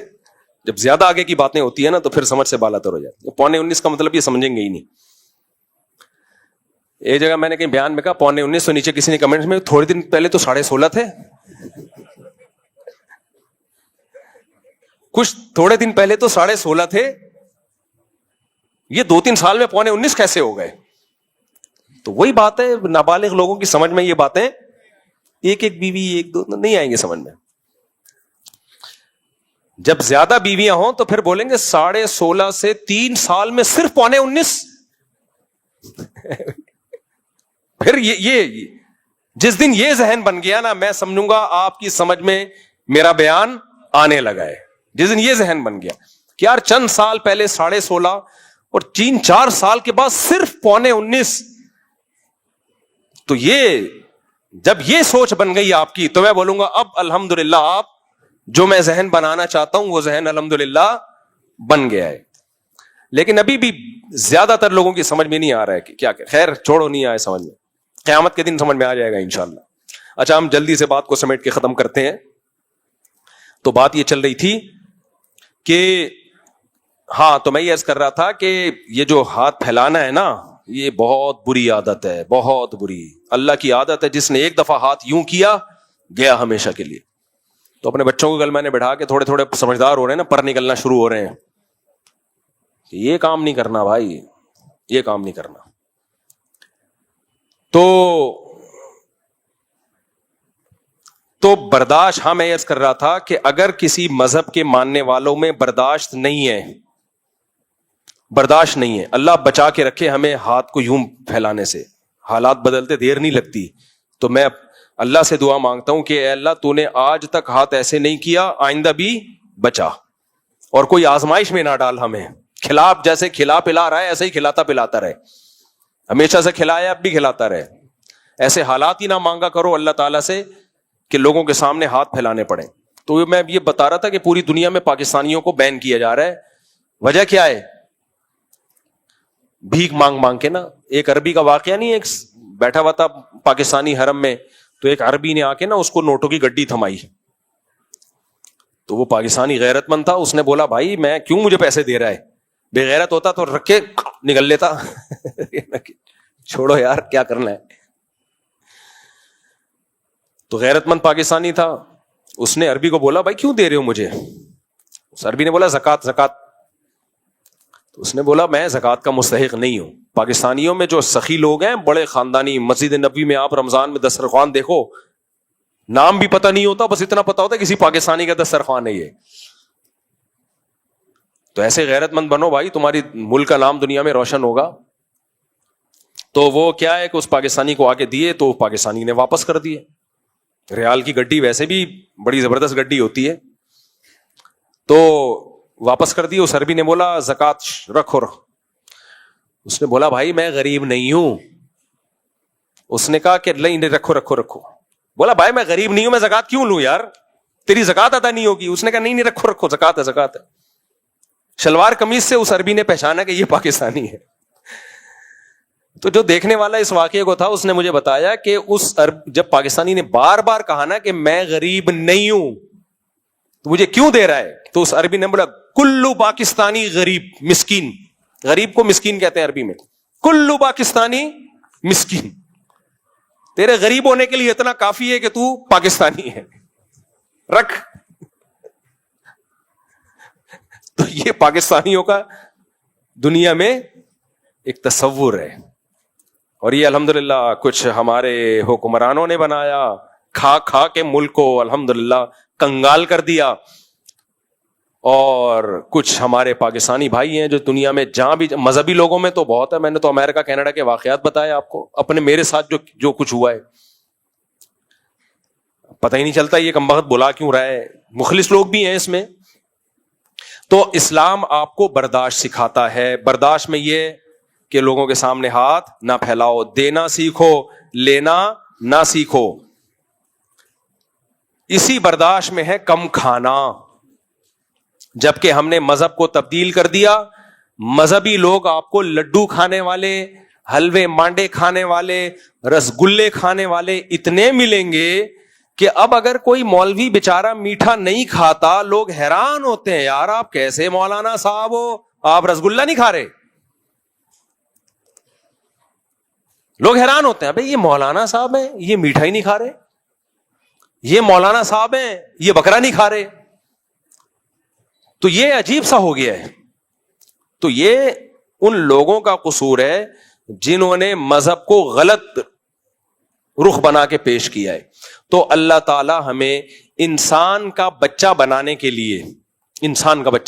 لیے کہ تمہاری کنٹرولنگ پاور بڑھے, تمہیں اپنے آپ پہ کنٹرول کرنا آئے, تو رمضان میں ایک پریکٹس کرائی جاتی ہے کہ کمبختو کچھ کھانے پہ ہاتھ روکنا سیکھو. لیکن ہم سے بڑا ڈھیٹ اس کائنات میں کوئی پیدا نہیں ہوا. آپ رمضان سے پہلے اپنا وزن کرو اور چاند نظر آنے کے بعد آپ اپنا وزن کرو.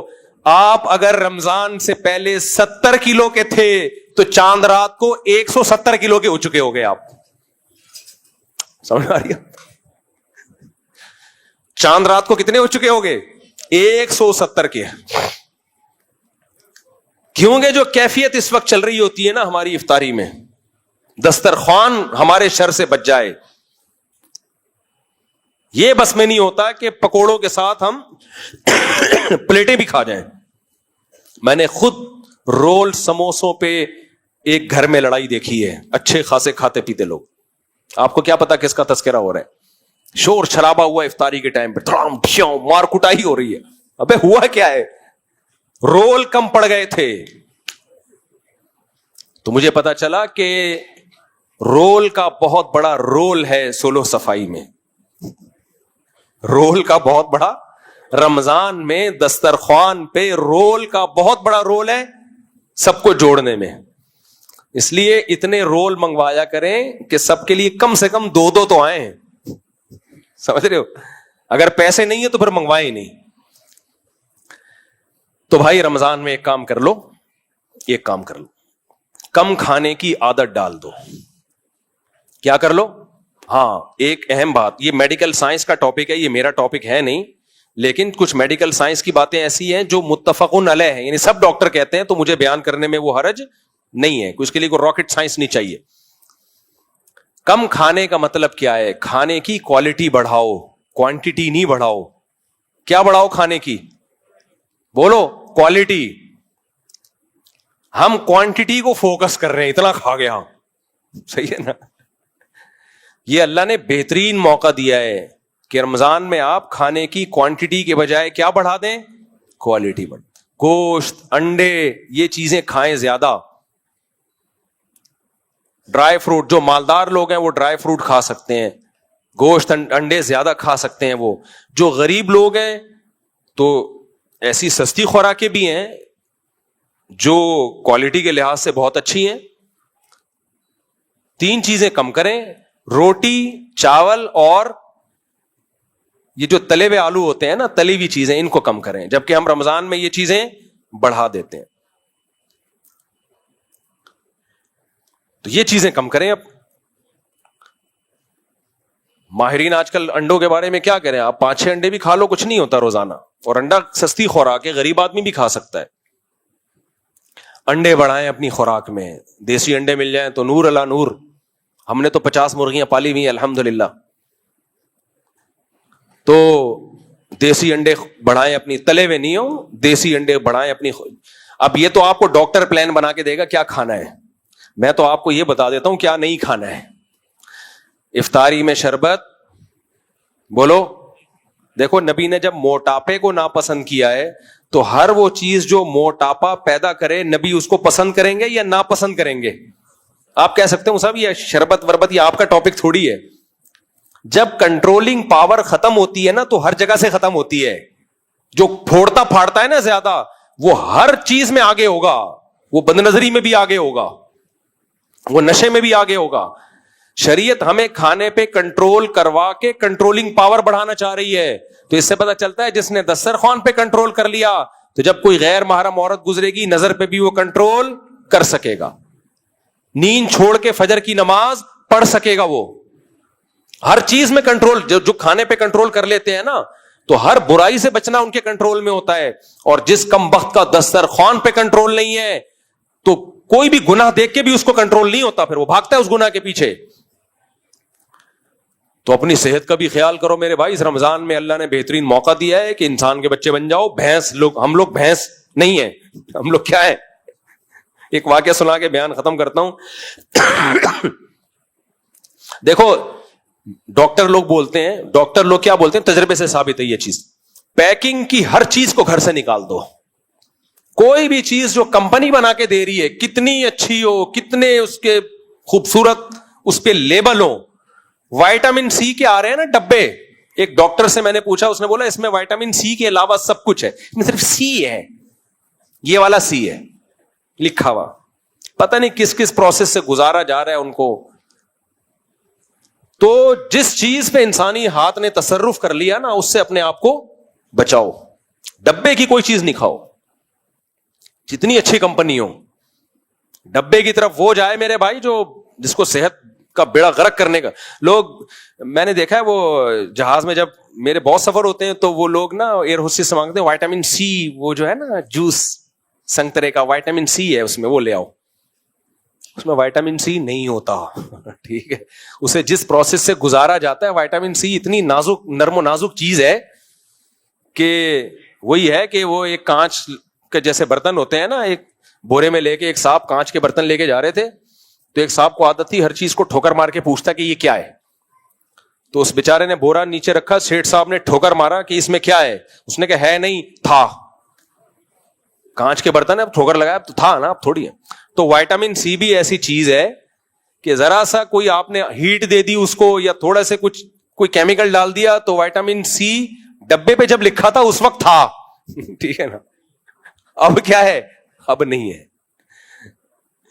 تو وہ مجھے ہنسی آ رہی ہوتی ہے, وائٹامن سی سمجھ کے پی رہا ہے اس کو نا, پیسے بھی خرچ کر رہا ہے, تو گلا اس سے فوراً بیٹھ جاتا ہے, ایسیڈیٹی فوراً شروع. میرے تو گلا بہت سینسیٹیو ہے, میں نے جب کوئی پیکنگ کی چیز ڈبے کی چیز خرید کے پی ہے یا فوراً گلا بیٹھا ہے, فوراً پیٹ میں محسوس ہوا ہے کہ تیزابیت بڑھ گئی ہے. نیچرل چیزیں صبح شام کھاتے پیتے رہو کچھ بھی نہیں ہوتا. یہ آپ دیکھ لو, یہ جو سیب کا مربع ہے نا بازار سے خرید کے کھاؤ, آپ ایک سیب کھاؤ گے آپ کو جلن شروع ہو جائے گی. کل کوئی جاننے والے قبلہ حکیم تھے, انہوں نے میرے لیے سیب کا مربع بھیجا, بڑا 3 سیب کھا گیا میں ایک ہی ٹائم. اللہ بچائے, کم کھانے کی باتیں کر رہا ہوں. کچھ ایسا زبردست ہضم ہوئے کیونکہ وہ ایک قابل اعتماد آدمی نے خود بنایا اپنے ہاتھوں سے. تو کمپنی تو اس کو سیو کرنے کے لیے پتہ نہیں کیا کیا ڈال رہی ہے. تو ڈبے کی چیزوں سے اپنے آپ کو اور اپنے بچوں کو بولو بچاؤ. چینی بھی ڈبے کی چیز ہی ہے, سمجھ رہے ہو, چینی بھی کوئی کھانے والی چیز نہیں ہے. شہد کی عادت ڈالو میرے بھائی, شہد کے پیسے نہیں ہیں, گڑ کھا لو, گڑ. اور گڑ بھی آج کل کیمیکل والا آ رہا ہے, اس کو بھی جب تک جا کے گنا لے کے خود پکا کے نہیں بناؤ نا یقین نہیں آتا, یا کوئی بہت زیادہ قابل اعتماد ہو. خیر یہ ایک الگ ٹاپک ہے. تو جو چیزیں ہم کھا رہے ہیں وہ صحت کو نقصان پہنچا رہی ہیں. اپنی خوراک کو ٹھیک کرنے کی ضرورت ہے. جب آپ کا کنٹرول ہوگا تو خواہشات میں ہر جگہ آپ کا کنٹرول ہو جائے گا. بس آخری واقعہ سنا کے بیان ختم کرتا ہوں. شاید حضرت مولانا قاسم نانوتوی رحمۃ اللہ علیہ کا واقعہ ہے. یہ میں آپ کو بتا رہا ہوں کہ اسلام کیا چاہتا ہے آپ سے. اسلام کیا چاہتا ہے, اسلام کا مزاج کیا ہے. مولانا قاسم نانوتوی کا کسی ہندو پنڈت سے مقابلہ ہوا, مناظرہ. تو اس ہندو پنڈت نے کہا کہ دیکھو اسلام سچا دین ہے, یہ ہندو مذہب سچا دین ہے. اس کا ایسے پتا چل جائے گا کہ یہ ایک دیگ رکھی ہوئی ہے نا کھانے کی, میں پوری دیگ کھا لوں گا اور نہیں مروں گا. آپ بھی ایسی ایک دیگ کھا کے بتاؤ. بھائی انسان کے بس میں ہے دیگ کھانا, لیکن وہ ہندو پنڈت نے اس لیے کہا کہ میں پوری دیگ کھا جاؤں گا کہ بس یہ ایک معجزہ ہوگا, یہ اس کی علامت ہوگی کہ پوری دیگ میں نے کھا لی اور پیٹ میں اسپیس اتنی سی ہے, پھر بھی وہ دیگ مختلف کھانچوں میں پہنچ گئی اور میں نہیں مرا. اس کا مطلب بھگوان کس کے ساتھ ہے؟ میرے ساتھ. کہ اتنا بڑا میں نے کارنامہ سر انجام دیا, پوری دیگ کھا گیا اور پھر بھی نہیں مرا. تو یہ معجزہ ہوگا, یہ چمتکار ہوگی, اور یہ اس کی علامت ہوگی کہ یہ بھگوان کس کے ساتھ ہے؟ بولو, میرے ساتھ. اور آپ دیکھ کھاؤ, میں گارنٹی سے کہتا ہوں آپ مر جاؤ گے. یہ اس کی علامت ہوگی کہ بھگوان آپ کا ساتھ نہیں دے رہا. اب مولانا قاسم نانوتوی تھے غالباً, یا کوئی اور بزرگ تھے میرا خیال ہے, نام ذہن سے کسی نے نیٹ پہ لکھ کے بتایا بھی تھا, پھر میں بھول گیا. اب وہ بیٹھ گئے بیچارے سر جھکا کے نا, لوگوں نے تالیاں بجانا شروع کر دی. یہ تو ہار گئے بھائی, ان کے بس کا نہیں ہے. اس کا مطلب بھگوان کس کے ساتھ ہے؟ ان کے ساتھ ہے, ان کے بس میں نہیں ہے بھائی. یہ نہیں. کافی دیر سوچ بچار کے نا انہوں نے سر اٹھا کے کہا کہ دیکھو بھائی, ایکچولی بات اصل میں یہ ہے کہ دیگیں کھانا انسانوں کا کام نہیں ہے, بھینسوں کا کام ہے. بھینس کو جب ہم چارہ ڈال کے دیتے ہیں تو پلیٹ میں دیتے ہیں یا اتنے بڑے دیگڑے میں دیتے ہیں؟ کبھی آپ نے دیکھا 3 لڈو بھینس کے سامنے آپ نے, بھینس بولے گی میرے ساتھ کیا مذاق کر رہا ہے بھائی تو. تو یہ جو اتنی بڑی بڑی دیگیں کھانا یہ بھینسوں کا کام ہے, یہ انسانوں کا کام نہیں ہے. انسان میں اللہ نے خواہشات کو کنٹرول کرنے کی طاقت رکھی ہے. میں 1 ہفتہ کھائے پیے بغیر رہ کے دکھاتا ہوں, تو بھی 1 ہفتہ رہ کے دکھا. سمجھ میں آ رہی ہے بات؟ میں 1 ہفتہ کھانے اور پینے پہ کنٹرول, مجھے پیاس لگے گی نہیں پیوں گا پانی, بھوک لگے گی کھانا نہیں کھاؤں گا, تو بھی 1 ہفتہ یہ کر کے دکھا دے. جس نے کر لیا اس کی علامت اس کا دین سچا ہے. تو اسی وقت مناظرہ ہار گیا اس نے, نہیں ہو سکتا بھائی. تو اب آپ کو اسلام کا فلسفہ سمجھ میں آیا؟ جو کھائے پیے بغیر گزارا کر لے وہ اچھا مسلمان ہے. جس کمبخت کو ایک دن کا ناشتے کا ناغہ ہو جائے اور پاگلوں کی طرح سر دیوار پہ کوٹنے لگے, پھوڑنے لگے. ہم جب چھوٹے بچے تھے, جب گھر میں آتے تھے, مجھے اپنے اسکول کا زمانہ یاد ہے کہ جب گھر میں آتے تھے پوچھتے تھے کیا پکا ہے. اگر ہماری اماں نے کہہ دیا نا ابھی پکنے میں آدھا گھنٹہ باقی ہے, کھانا پک رہا ہے آدھا گھنٹہ, میں پلیٹیں اٹھا اٹھا کے پڑوسیوں کے یہاں پھینکتا تھا. سمجھ رہے؟ اور ایسے دروازہ نہیں یوں پکڑتا تھا, دوڑ کر کے مارا. دروازہ یوں لے کر گئے, بڑا زبردست طریقہ ہے یہ. دروازہ کھولا, لکڑی کا دروازہ, پھر دوڑ کر کے مارا اس کو. اس سے ایک آواز آتی تھی. یہ ہمارے احتجاج کا طریقہ ہوتا تھا. پلیٹ اٹھا کے دیوار پہ مار رہے ہیں, دوڑ دوڑ. تو بچوں پہ یہ چیزیں سوٹ کرتی ہیں. بچپنا تھا نا, کیا خیال ہے؟ بچے اس طرح کی ضد کریں, کھانا نہیں ملا, جوتے اٹھا اٹھا کے مار رہے ہیں. وہ الگ بات ہے کہ پھر ہر ایکشن کا ری ایکشن ہوتا ہے. میں نے یہ تو بتایا کہ میں کیا کرتا تھا, آگے میں یہ نہیں بتا رہا کہ میرے ساتھ میری اماں کیا کرتی تھی. پھر یہ تھوڑی بتا رہا ہوں میں. ہم تو جو پلیٹ نے دھاڑ دھاڑ کری وہ غصہ آ رہا ہے. تو بچپن میں تو ٹھیک ہے, کیا خیال ہے؟ بچپن میں ٹھیک ہے. یہ بچے تو ہوتے ہی بھائی, ان کو چیز نہ, لیکن جب انسان بڑا ہو جاتا ہے تو پھر اس کی کنٹرولنگ پاور بولو بڑھنی چاہیے. اس کھانا مل گیا ٹھیک ہے, نہیں ملا بھوکا رہو, کوئی مسئلہ نہیں ہے. ہمارے نبی صلی اللہ علیہ وسلم گھر آتے, آپ نے کیا فرمایا کہ میں نے اللہ سے دعا مانگی کہ اللہ ایک وقت کھلا ایک وقت بھوکا رکھ مجھے, تاکہ جب کھاؤں تو شکر ادا کروں, نہ ملے تو کیا کروں؟ صبر کروں, صبر کا ثواب حاصل کروں. ہم تو اللہ سے دعا مانگتے ہیں اللہ تیرے نبی کا حوصلہ تو بہت بلند تھا, ہمیں صبر والی زندگی نہیں, ہمیں تو خوشیوں والی زندگی چاہیے. ہمارا تو حوصلہ صبر کا نہیں ہے. میں بھی بیان کر رہا ہوں, لیکن ہو سکتا ہے مجھے ایک وقت کا کھانا نہ ملے, تو ہو سکتا ہے یہ سارے بیان میرے دھرے کے دھرے وہیں رہ جائیں اور میں دوبارہ وہی ایکشن شروع کر دوں, پلیٹیں اٹھا کے مارنا. تو لیکن اللہ سے ہمیں شکر مانگنا چاہیے. اگر کوئی آزمائش آ جائے تو بریکیں فیل نہیں ہونی چاہیے. مرے گا نہیں بغیر کھائے, اتنی جلدی مرتا نہیں ہے. کھا کے مرنا آسان ہے, بھوکا رہ کے مرنا بہت مشکل کام ہے, بہت مشکل. اللہ ہمیں سمجھنے کی عمل کی توفیق عطا فرمائے. اچھا بھائی, کسی کو پیشاب کے قطروں کی بیماری, لیکن بہت کم درجے کی, یعنی پیشاب کرنے کے 5 یا 10 منٹ کے بعد ایک قطرہ آتا ہو, تو کیا ایسا شخص امامت کرا سکتا ہے؟ نہیں کرا سکتا جب تک پاکی حاصل نہیں کرے گا. تو ایسے شخص کو چاہیے کہ وضو کرنے سے آدھا گھنٹہ پہلے پیشاب کر لے, تاکہ جتنے قطرے آنے وہ آدھا گھنٹے تک نکل جائیں. اس کے بعد وضو کرنے سے پہلے کیا کرے وہ, اگر وہ قطرے زیادہ نکلے تو وہ جگہ دھو لے. ایک آدھ قطرہ نکلا ہو تو جگہ دھونا بھی ضروری نہیں ہے. اور زیادہ قطرے نکل گئے تو دھوئے کیسے؟ اندازے سے دھو لے کہ بھئی یہاں ہو سکتا ہے یہاں لگاؤ, تو اتنا حصہ پانی میں دھو لے بس ہلکا سا.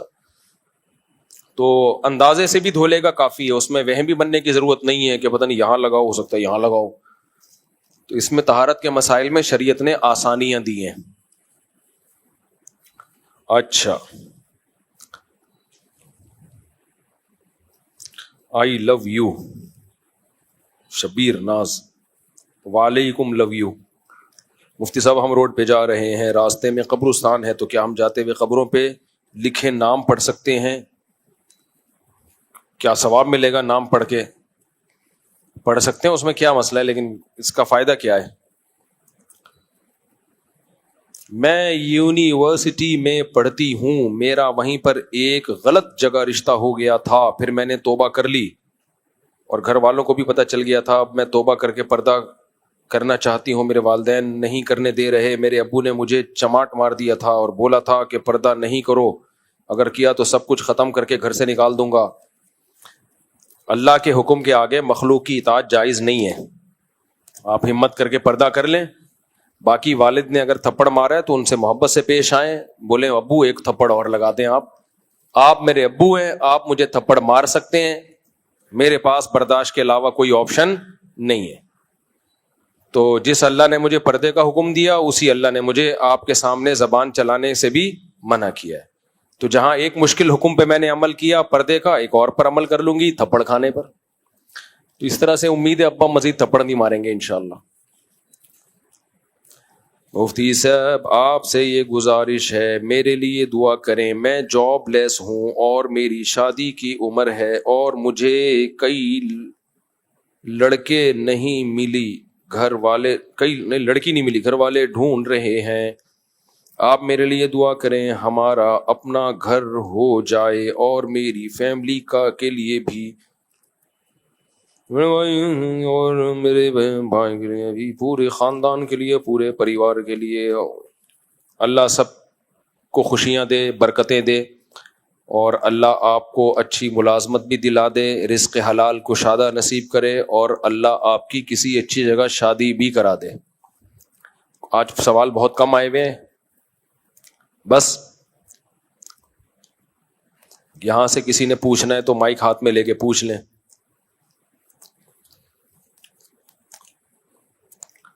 مفتی صاحب آپ سے ملاقات کرنی ہے ہم. ہاں پتہ نہیں کیا لکھا ہوا ہے, پہلے ہی بھائی کیا لکھا ہوا ہے, پڑھ کے سناؤ, مجھے سمجھ میں نہیں آ رہا, آپ کو بھی سمجھ میں نہیں آ رہا. بھائی کوئی سوال پوچھنا ہے تو یہیں سے پوچھ لیں. ہاں بھائی پوچھو.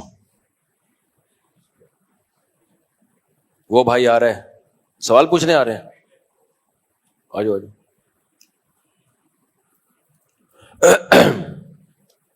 آپ کہاں سے آئے ہیں؟ قیوم آباد. کیا کرتے ہیں؟ اچھا اچھا, آپ ساتھ آئے. تبلیغی اجتماع اور ہمارا اسلام, یہ کیا ہے؟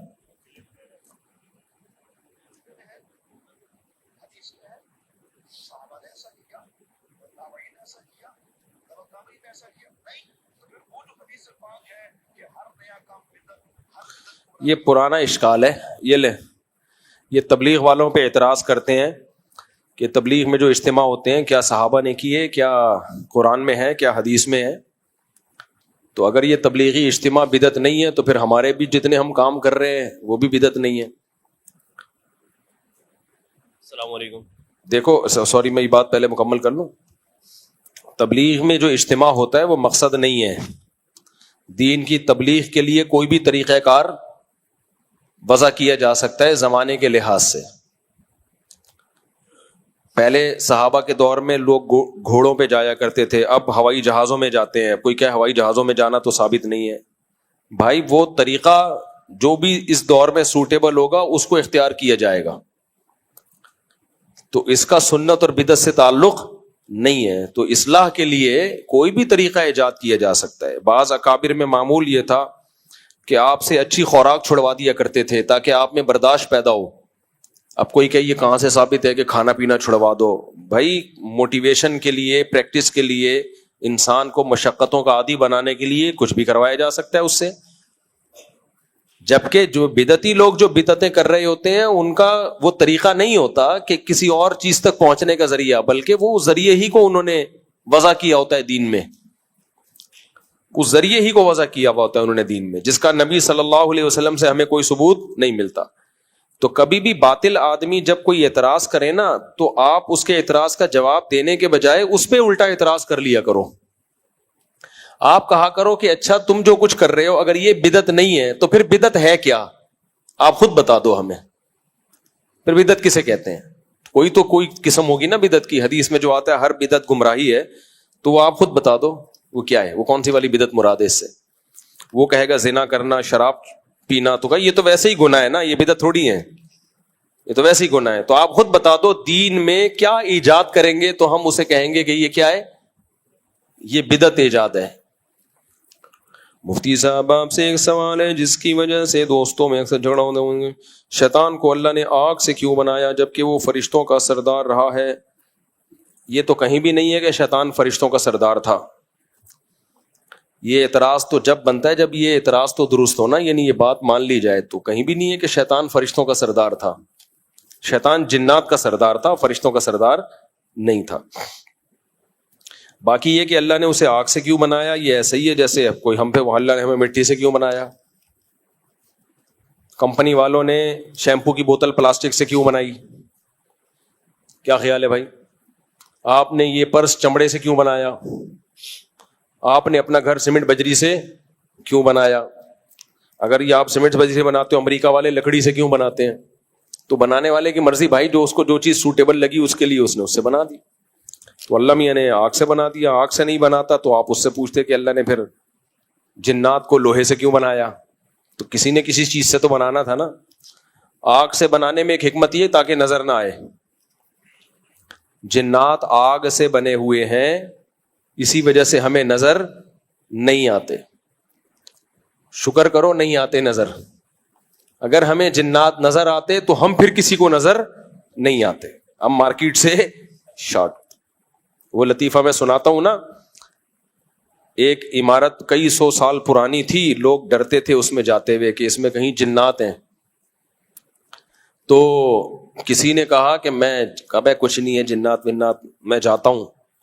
گیا, دروازہ بجایا, وہ بڑا بہادر تھا, ڈرتا نہیں تھا نا. اندر سے ایک صاحب نکلے, تو اس گیٹ ناک کرنے والے نے کہا کہ میں نے سنا یہاں جنات رہتے ہیں. تو وہ بندہ کہتا ہے میں تو 500 سال سے ہوں, اب تک تو مجھے کوئی جن یہاں نظر نہیں آیا. تو یہ بے ہوش ہو کے گر گیا. 500 سال سے لہ رہا ہے تو کوئی انسان کا بچہ تو نہیں ہوگا نا. اچھا, یہاں بھی عامل لوگ ایک لمبی پھینکتے ہیں, کیونکہ مشہور یہ ہے کہ جنات کی عمریں بہت لمبی ہوتی ہیں. تو عامل لوگ یہ اکثر و بیشتر کہ فلاں صحابی جن سے ہماری ملاقات ہوئی ہے یہ دجال ہیں, ایک نمبر کے کذاب. کہتے ہیں ہماری ملاقات ہوئی ہے صحابی جن سے, تو جھوٹ بول رہے ہوتے ہیں. اور پھر دلیل یہ دیتے ہیں کہ دیکھو ہم نے, اس صحابی نے ہمیں یہ بتایا تو ہماری یہ خبر سچی نکلی. تو صحابی تو غیب کا علم نہیں بتاتے کبھی کسی کو. تو یہ پھیکو ہوتے ہیں, بہت بڑے پھیکو ہوتے ہیں, ان سے ڈرو مت. ان کو ڈراؤ, سمجھ رہے ہو, ان کو ڈرایا کرو, ان کو بولا کرو. اب کیسے ڈراؤ یہ میں مائک میں نہیں بتا سکتا, ان کو ڈرایا کرو, بولے دیا گالیاں دیا کرو ان کو موٹی موٹی. اس گالیوں سے یہ ہوتا ہے آپ کے دل سے ان کا تقدس نکلے گا. جب تک یہ تقدس نہیں نکلے گا نا, جن چڑیل بھوت سے تم نکلو گے نہیں باہر. وہ بیان کے دوران وہ واقعہ تو ادھورا ہی رہ گیا تھا نا. میں جب یہ کہہ رہا تھا نا یہ مذہبی لوگ کے بارے میں ہے کہ ان میں برداشت نہیں ہے, لوگوں میں ہم نے مشہور کیا ہوا ہے. تو وہ جو میرے خلاف فتوے دیتا ہے نا عورتوں کا بنیان سونگنے والا, تو میں نے کچھ لڑکوں کو بھیجا کہ یار جا کے اس کی ریکارڈنگ کرو, اس کے خلاف ہم FIR کاٹتے ہیں, لوگوں کو قتل کی دھمکیاں دے رہے ہیں. تو ہمارے جب لڑکے گئے تو وہ کہہ رہے اتنا چیخ چیخ کے بیان کر رہا تھا کہ کان پھٹ رہے تھے, کان پھٹ رہے تھے. تو میں نے کہا وہاں محلے والے کیسے سنتے ہیں؟ باقی محلے والے بھی بیچارے مجبور ہوتے ہیں کہ بھائی آرام سے بات کر لو, چیخنے کی کیا ضرورت. اچھا میرے بھائی مفتی صاحب آپ ایک سوال ہے جس کی وجہ سے دوستوں میں اکثر جھگڑا ہوتا ہے, یہ تو ہو گیا. ہاں ہم ظہر کی 4 رکعت سنت پڑھتے ہیں تو نیت کرتے وقت سنت ہی کہتے ہیں, اور نیت کہتے ہیں نبی کے قول و فعل اور تقریر کو. نیت اس کو تو نہیں کہتے, سنت سوری, تو سنت کی نیت, سنت کہتے ہیں نبی کے قول فعل تقریر کو. تو حضرت میرا سوال یہ ہے کہ آپ صلی اللہ علیہ وسلم خود نیت کرتے وقت کیا فرماتے, کیا کرتے تھے؟ کیا وہ بھی سنت ہی کہتے تھے یا کوئی اور لفظ بولتے تھے؟ یہ جو نیت کے بارے میں ہم لوگوں نے اتنا تکلف کیا ہوا ہے نا, 4 سنت و 2 سنت 2 نفل, اس تکلف کی بالکل ضرورت نہیں ہے. نیت کا فلسفہ کیا ہے یہ سمجھو. نیت کا فلسفہ کیا ہے؟ نیت کا فلسفہ یہ ہے تمییز العادہ عن العبادہ, پھر تمییز جنس العبادہ عن عبادت آخر. عادت اور عبادت کو ایک دوسرے سے جدا کرنا. یہ فلسفہ نیت کا سمجھ میں آ گیا نا تو مسئلہ حل ہو جائے گا. مثال کے طور پر آدمی بعض دفعہ ویسے بھی قبلے کی طرف رخ کر کے کھڑا ہوتا ہے, بعض دفعہ ویسے بھی ہاتھ باندھ کے کھڑا ہوا ہوتا ہے, تو یہ تو عادتاً ہوتا ہے نا. تو یہ فرق کرنا کہ یہ میں بطور عادت کے نہیں بلکہ نماز کی عبادت کے طور پر میں کھڑا ہوا ہوں, اس کے لیے نیت کرنی پڑے گی کہ یہ نماز والا کھڑا ہونا ہے, یہ ہی نہیں کھڑا ہوا میں, یہ نیت کے بغیر ممکن نہیں ہے. تو اس لیے اتنی نیت ضروری ہے کہ میں نماز پڑھ رہا ہوں. آئی بات سمجھ میں؟ پھر نمازیں بھی بہت ساری سیم ہوتی ہیں, ایک جیسی ہوتی ہیں. مثال کے طور پر ظہر کی 4 سنت بھی 4 ہیں اور ظہر کے 4 فرض بھی کیا ہیں؟ 4 ہیں. تو اتنی نیت کہ یہ فرض ہیں, فرض کے علاوہ نماز نہیں ہے, تو یہ نیت بھی کیا ہے؟ ضروری, ورنہ اس کے بغیر پتہ کیسے چلے گا کہ آپ نے پڑھا کیا ہے. تو یہ نیت آپ نے کر لی کہ بھائی یہ فرض ہے بس, اب اس میں 4 کی نیت ضروری نہیں ہے. وجہ اس کی یہ کہ اس کے تکلف کی آپ کو ضرورت ہی نہیں ہے, یہ اللہ کی طرف سے 4 ہی ہیں, تو آپ کے نیت کرنے نہ کرنے سے کوئی فرق نہیں پڑتا. اگر آپ نے یہ نیت کی کہ میں ظہر کی نماز پڑھ رہا ہوں 1 رکعت, اللہ اکبر کہہ کے نیت مان لی تو بھی نماز ہو جائے گی, کیونکہ جہاں شریعت نے خود سے تعیین کر دی ہے تو وہاں آپ کی تعیین باطل ہے. تبھی رمضان میں اگر کوئی نفل روزے کی نیت کرتا ہے تو بھی روزہ ہو جائے گا, سمجھ رہے ہو؟ اس لیے کہ شریعت نے وہ فرض کے لیے بنایا ہے, تو اس میں کسی دوسرے روزے کا احتمال ہی نہیں ہے.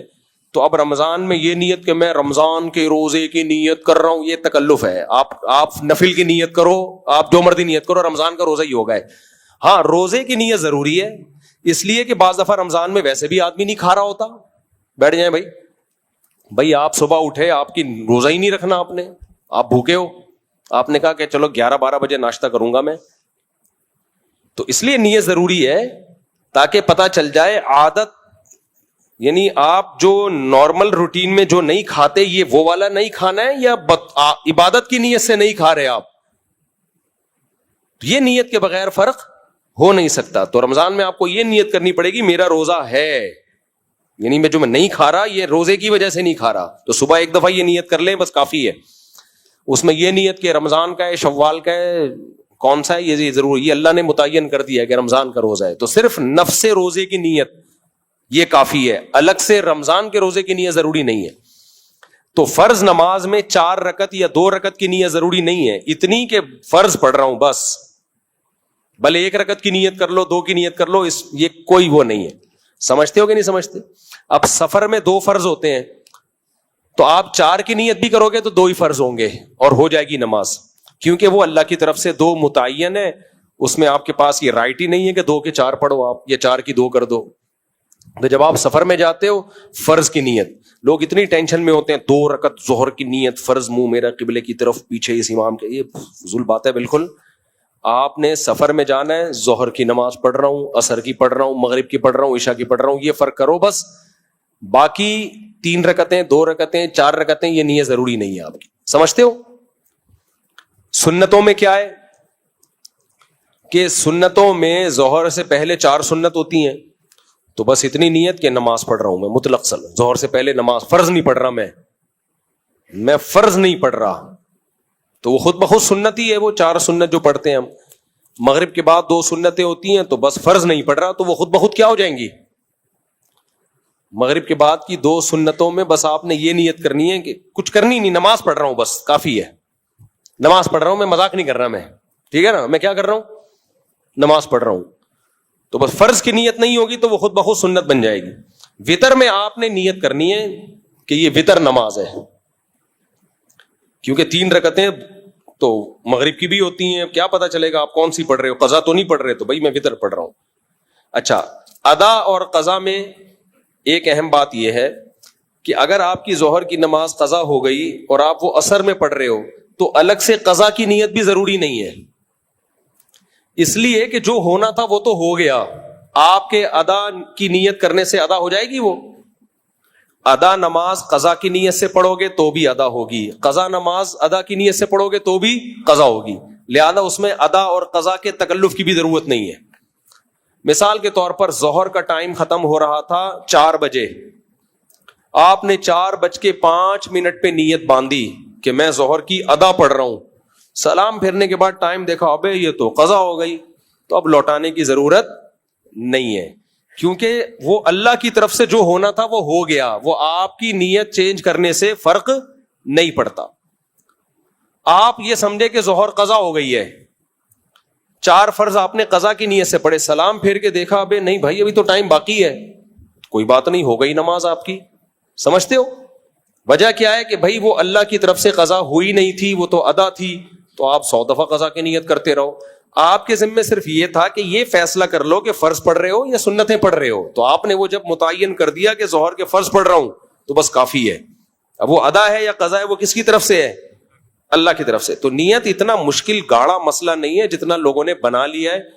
اور یہ کہ قبلے کی طرف میرا منہ کسی اور طرف ہوگا تو نماز ہوگی نہیں, منہ کا ہونا کدھر ضروری ہے, تو ویسے یہ اس میں یہ نیت ضروری نہیں ہے. ہاں, جماعت کی نماز اور انفرادی نماز میں بھی فرق ہوتا ہے. جماعت کی نماز کے احکام الگ ہوتے ہیں, انفرادی نماز کے احکام الگ ہوتے ہیں. تو اس لیے جماعت سے اگر پڑھ رہے ہو تو جماعت کی نیت کرنی پڑے گی, لیکن وہ ہوتی ہے آلریڈی پہلے سے. جب صف میں آ کے کھڑے ہوئے ہو یوں کر کے نیت باندھ رہے ہو تو کیا کرنے آئے ہو, یہاں پہ اکیلے پڑھنی تھی تو وہیں پڑھ لیتا نا وضو خانے میں, تو اس لیے اس میں بھی زیادہ ٹینشن لینے کی ضرورت نہیں ہے. تو نیت کا مسئلے کو لوگوں نے بہت زیادہ پیچیدہ بنا دیا, گھنٹوں گھنٹوں نیتیں یاد کر رہے ہوتے ہیں بیٹھ کے. اتنی مشکل نماز نہیں ہے جتنی مشکل نیت ہے. الٹا کام کرنے سے پہلے کوئی نیت نہیں کریں گے, میں نیت کرتا ہوں گٹکا کھانے کی, وہ کھائے چلے جا رہے ہیں. میں نیت کرتا ہوں سگریٹ پینے کی, پیے چلے جا رہے ہیں. اچھا کام ہوگا تو آدھا گھنٹہ نیت میں برباد کر دے گا, کبھی کام ہی نہیں ہو پاتا.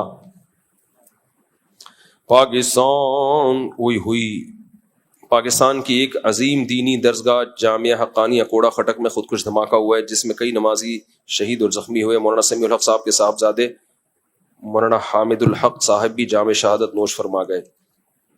دل سے دعا ہے اللہ تعالیٰ ان کی مغفرت کرے, ان کے درجات بلند کرے, اور جو طلبہ بھی شہید ہوئے اللہ ان کے بھی درجات بلند کرے. ان کے لواحقین کو اللہ صبر جمیل کی توفیق دے, جو زخمی ہوئے اللہ ان کو جلد سے جلد صحت عطا فرمائے, اور جو لوگ بھی اس قسم کی کارروائیوں میں ملوث ہیں اللہ ان کو ہدایت دے, ہدایت کے قابل نہیں ہے اللہ ان کو تباہ و برباد کرے. یہ جتنے دہشت گرد ہیں سارے غیر مسلم ممالک ان کی دہشت گردی سے محفوظ ہیں. یہ ساری ایکٹیویٹیز مسلمان کنٹریز میں ہی کرتے ہیں یہ لوگ، جہاں مسلمان رہتے ہیں. تو اللہ ان دہشت گردوں سے ہمارے ملک کو جلد سے جلد نجات عطا فرمائے. کب ہے؟ جلدی آ جاؤ یار. دلہن کا نام شگفتہ ولدیت غلام قادر شاہانی. دلہن کے وکیل کیا نام ہے بھائی؟ عبد القدیر. کہاں ہیں؟ آپ نے اجازت دی کہ میں 50,000 روپے مہر میں محمد حارث ولد طارق حسن ان سے نکاح کروں شگفتہ بنت غلام قادر شاہانی کا. ٹھیک ہے، اجازت ہے. کہاں ہے دولہا؟ جلدی جلدی. الحمدللہ نحمدہ ونصلی علی رسولہ الکریم، اما بعد فاعوذ باللہ من الشیطان الرجیم، بسم اللہ الرحمن الرحیم. یا ایھا الناس اتقوا ربکم الذی خلقکم من نفس واحدہ وخلق منها زوجها وبث منهما رجالا كثيرا ونساء واتقوا الله الذي تساءلون به والأرحام إن الله كان عليكم رقيبا. وقال تعالى يا أيها الذين آمنوا اتقوا الله وقولوا قولا سديدا يصلح لكم أعمالكم ويغفر لكم ذنوبكم ومن يطع الله ورسوله فقد فاز فوزا عظيما. وقال النبي صلى الله عليه وسلم النكاح من سنتي وقال فمن رغب عن سنتي فليس مني. وقال النبي صلى الله عليه وسلم تزوجوا الودود الولود فإني مباهي بكم الأمم. وقال النبي صلى الله عليه وسلم تزوجوا ولا تكونوا كرهبان النصارى. جناب محمد حارث ولد طارق حسن، میں نے آپ کا نکاح 50,000 روپے مہر میں شگفتہ بنت غلام قادر شاہانی سے کیا. آپ نے اس نکاح کو قبول کیا؟ جزاک اللہ. دعا کریں اللہ تعالیٰ برکت دے، دولہا کو اللہ صحت بھی دے اور اللہ تعالیٰ کامیاب زندگی عطا فرمائے. صحت ہے ماشاءاللہ، مذاق کر رہا ہوں. ایئر فورس میں اور پھر تو بھائی پائلٹ ہیں. پائلٹ بننا آسان ہے، شادی کرے گا پتہ چلے گا تیرے کو تو کتنا بڑا پائلٹ تھا. وہ چوہے والا لطیفہ سنا ہے نا؟ شیر کی شادی میں چوہا آیا تھا، ناچ رہا تھا. شیر کو غصہ آیا، تو کیا کر رہا ہے؟ اس نے کہا پہلے میں بھی شیر ہی تھا، جب شادی ہوئی ہے تو پھر زیادہ باتیں مت کر، پہلے میں بھی کیا تھا؟ شیر تھا. خیر مذاق کر رہا ہوں یار. الحمدللہ رب العالمین والعاقبۃ للمتقین والصلاۃ والسلام علی رسولہ الکریم وعلی آلہ وصحبہ اجمعین. اے اللہ اس نکاح کو اپنے دربار میں قبول فرما. اس نکاح کی برکتیں میاں بیوی کو تا دم حیات کامل طور پہ نصیب فرما. آپس کے اختلاف و انتشار سے، لڑائی جھگڑوں سے، ہر قسم کے شر فساد سے اللہ ان دونوں کی ہمیشہ کے لیے حفاظت فرما. اے اللہ اس نکاح کو دونوں کے خاندانوں میں جوڑ کا، محبتوں کا ذریعہ بنا. ہر طرح کی برکتیں نصیب فرما، ہر طرح کی بے برکتیوں سے اللہ ان کی حفاظت فرما. ربنا آتنا فی الدنیا حسنۃ وفی الآخرۃ حسنۃ وقنا عذاب النار. صلی اللہ تعالی علی خیر خلقہ محمد وعلی آلہ وصحبہ اجمعین. اللہ تعالیٰ بہت مبارک کرے. کوئی آخری سوال رہ گیا ہو تو بس کہنے، پھر چلتے ہیں چھٹی. بیٹھ کے پوچھ لیں. جی السلام علیکم مفتی صاحب. یہ جو ہم ڈفرینٹ قسم کے جو برانڈس کے پرفیوم یوز کر رہے ہوتے ہیں، کیا برانڈس کے پرفیوم یوز کر رہے ہوتے ہیں، ہاں، تو یہ ہمیں اس پہ لکھا ہوا بھی ہوتا ہے کہ الکوہولک ہے یا نہیں ہے، تو کیا اس میں نماز پھر ہماری ہو جاتی ہے؟ ہاں، الکوہلک پرفیوم کا استعمال جائز ہے، اس میں نماز ہو جاتی ہے. الکوہل پاک چیز نہیں ہے. ہاں ہو جائے. ہاں تراویح کے بعد ہمارے جو درس قرآن میں ہم پڑھتے ہیں وہ بھی دہرایا جائے گا انشاءاللہ، لیکچر ہوں گے اس کے. جی السلام علیکم. وعلیکم السلام. سر وہ بیعت کے بارے میں پوچھنا تھا سر. اب جی اچھا بیعت کا سر پوچھنا تھا. بینک بیعت جی. ابھی میں نے شروع نہیں کی ہے بیعت کرنا. نہیں آپ کے؟ ہاں میں نہیں کرتا آج کل. اچھا جب کریں گے تو بتا دیں گے انشاءاللہ. ٹھیک ہے، شکریہ. ہاں جی، وہ کچھ پوچھنے کافی دیر سے وہ بھائی. السلام علیکم. وعلیکم السلام. صاحب میرا سوال یہ ہے، میں پچھلے سال فار ایگزامپل 29 رمضان کو صاحب نصاب ہوا اور اس سال 29 رمضان کو مجھے زکوٰۃ دینی ہے. اب ایک سال پورا ہونے پہ مال کی زکوٰۃ دینی ہوتی ہے. اب 25 رمضان کو فار ایگزامپل میرے پاس ایک اماؤنٹ آ جاتی ہے، تو کیا میں اس پہ بھی پورا ایک سال گزرواؤں گا یا اس کو شامل اس کو بھی دینی ہے؟ 29 رمضان کو آپ زکوٰۃ نکالتے ہیں، اگر 28 کو بھی اماؤنٹ آ گئی نا اور 29 تک رہی تو اس پوری اماؤنٹ پہ دینی پڑے گی. اور اگر 29 سے پہلے ایک دن پہلے خرچ ہو گئی تو 29 کو نہیں دینی پڑے گی اس پہ. السلام علیکم. وعلیکم السلام. مفتی صاحب میں ایک ایسے ادارے میں جاب کرتا ہوں کہ جہاں پر مجھے رمضان المبارک میں تراویح پڑھانے کے لیے چھٹی چاہیے ہوتی ہے کیونکہ جاب کی ٹائمنگ بہت لمبی ہے جی تو چھٹی بغیر رشوت کے ملتی نہیں ہے. تو میں اگر رشوت نہیں دیتا تو چھٹی نہیں ملتی, اور اگر رشوت دے کے چھٹی لے کے تراویح پڑھاؤں تو اس کے بارے میں کیا خیال؟ گورنمنٹ ادارہ ہے جی جو چھٹی کا آپ کا حق ہے چھٹی لینا, جی بالکل قانونی حق ہے. جی, سال میں اگر 40 دن چھٹی لے سکتے ہیں. ہاں اگر قانونی حق ہے اور وہ رشوت لیے بغیر نہیں دے رہے تو پھر آپ رشوت دے کے لے سکتے ہیں. ایسی صورت میں رشوت لینے والے کو گناہ ہوگا.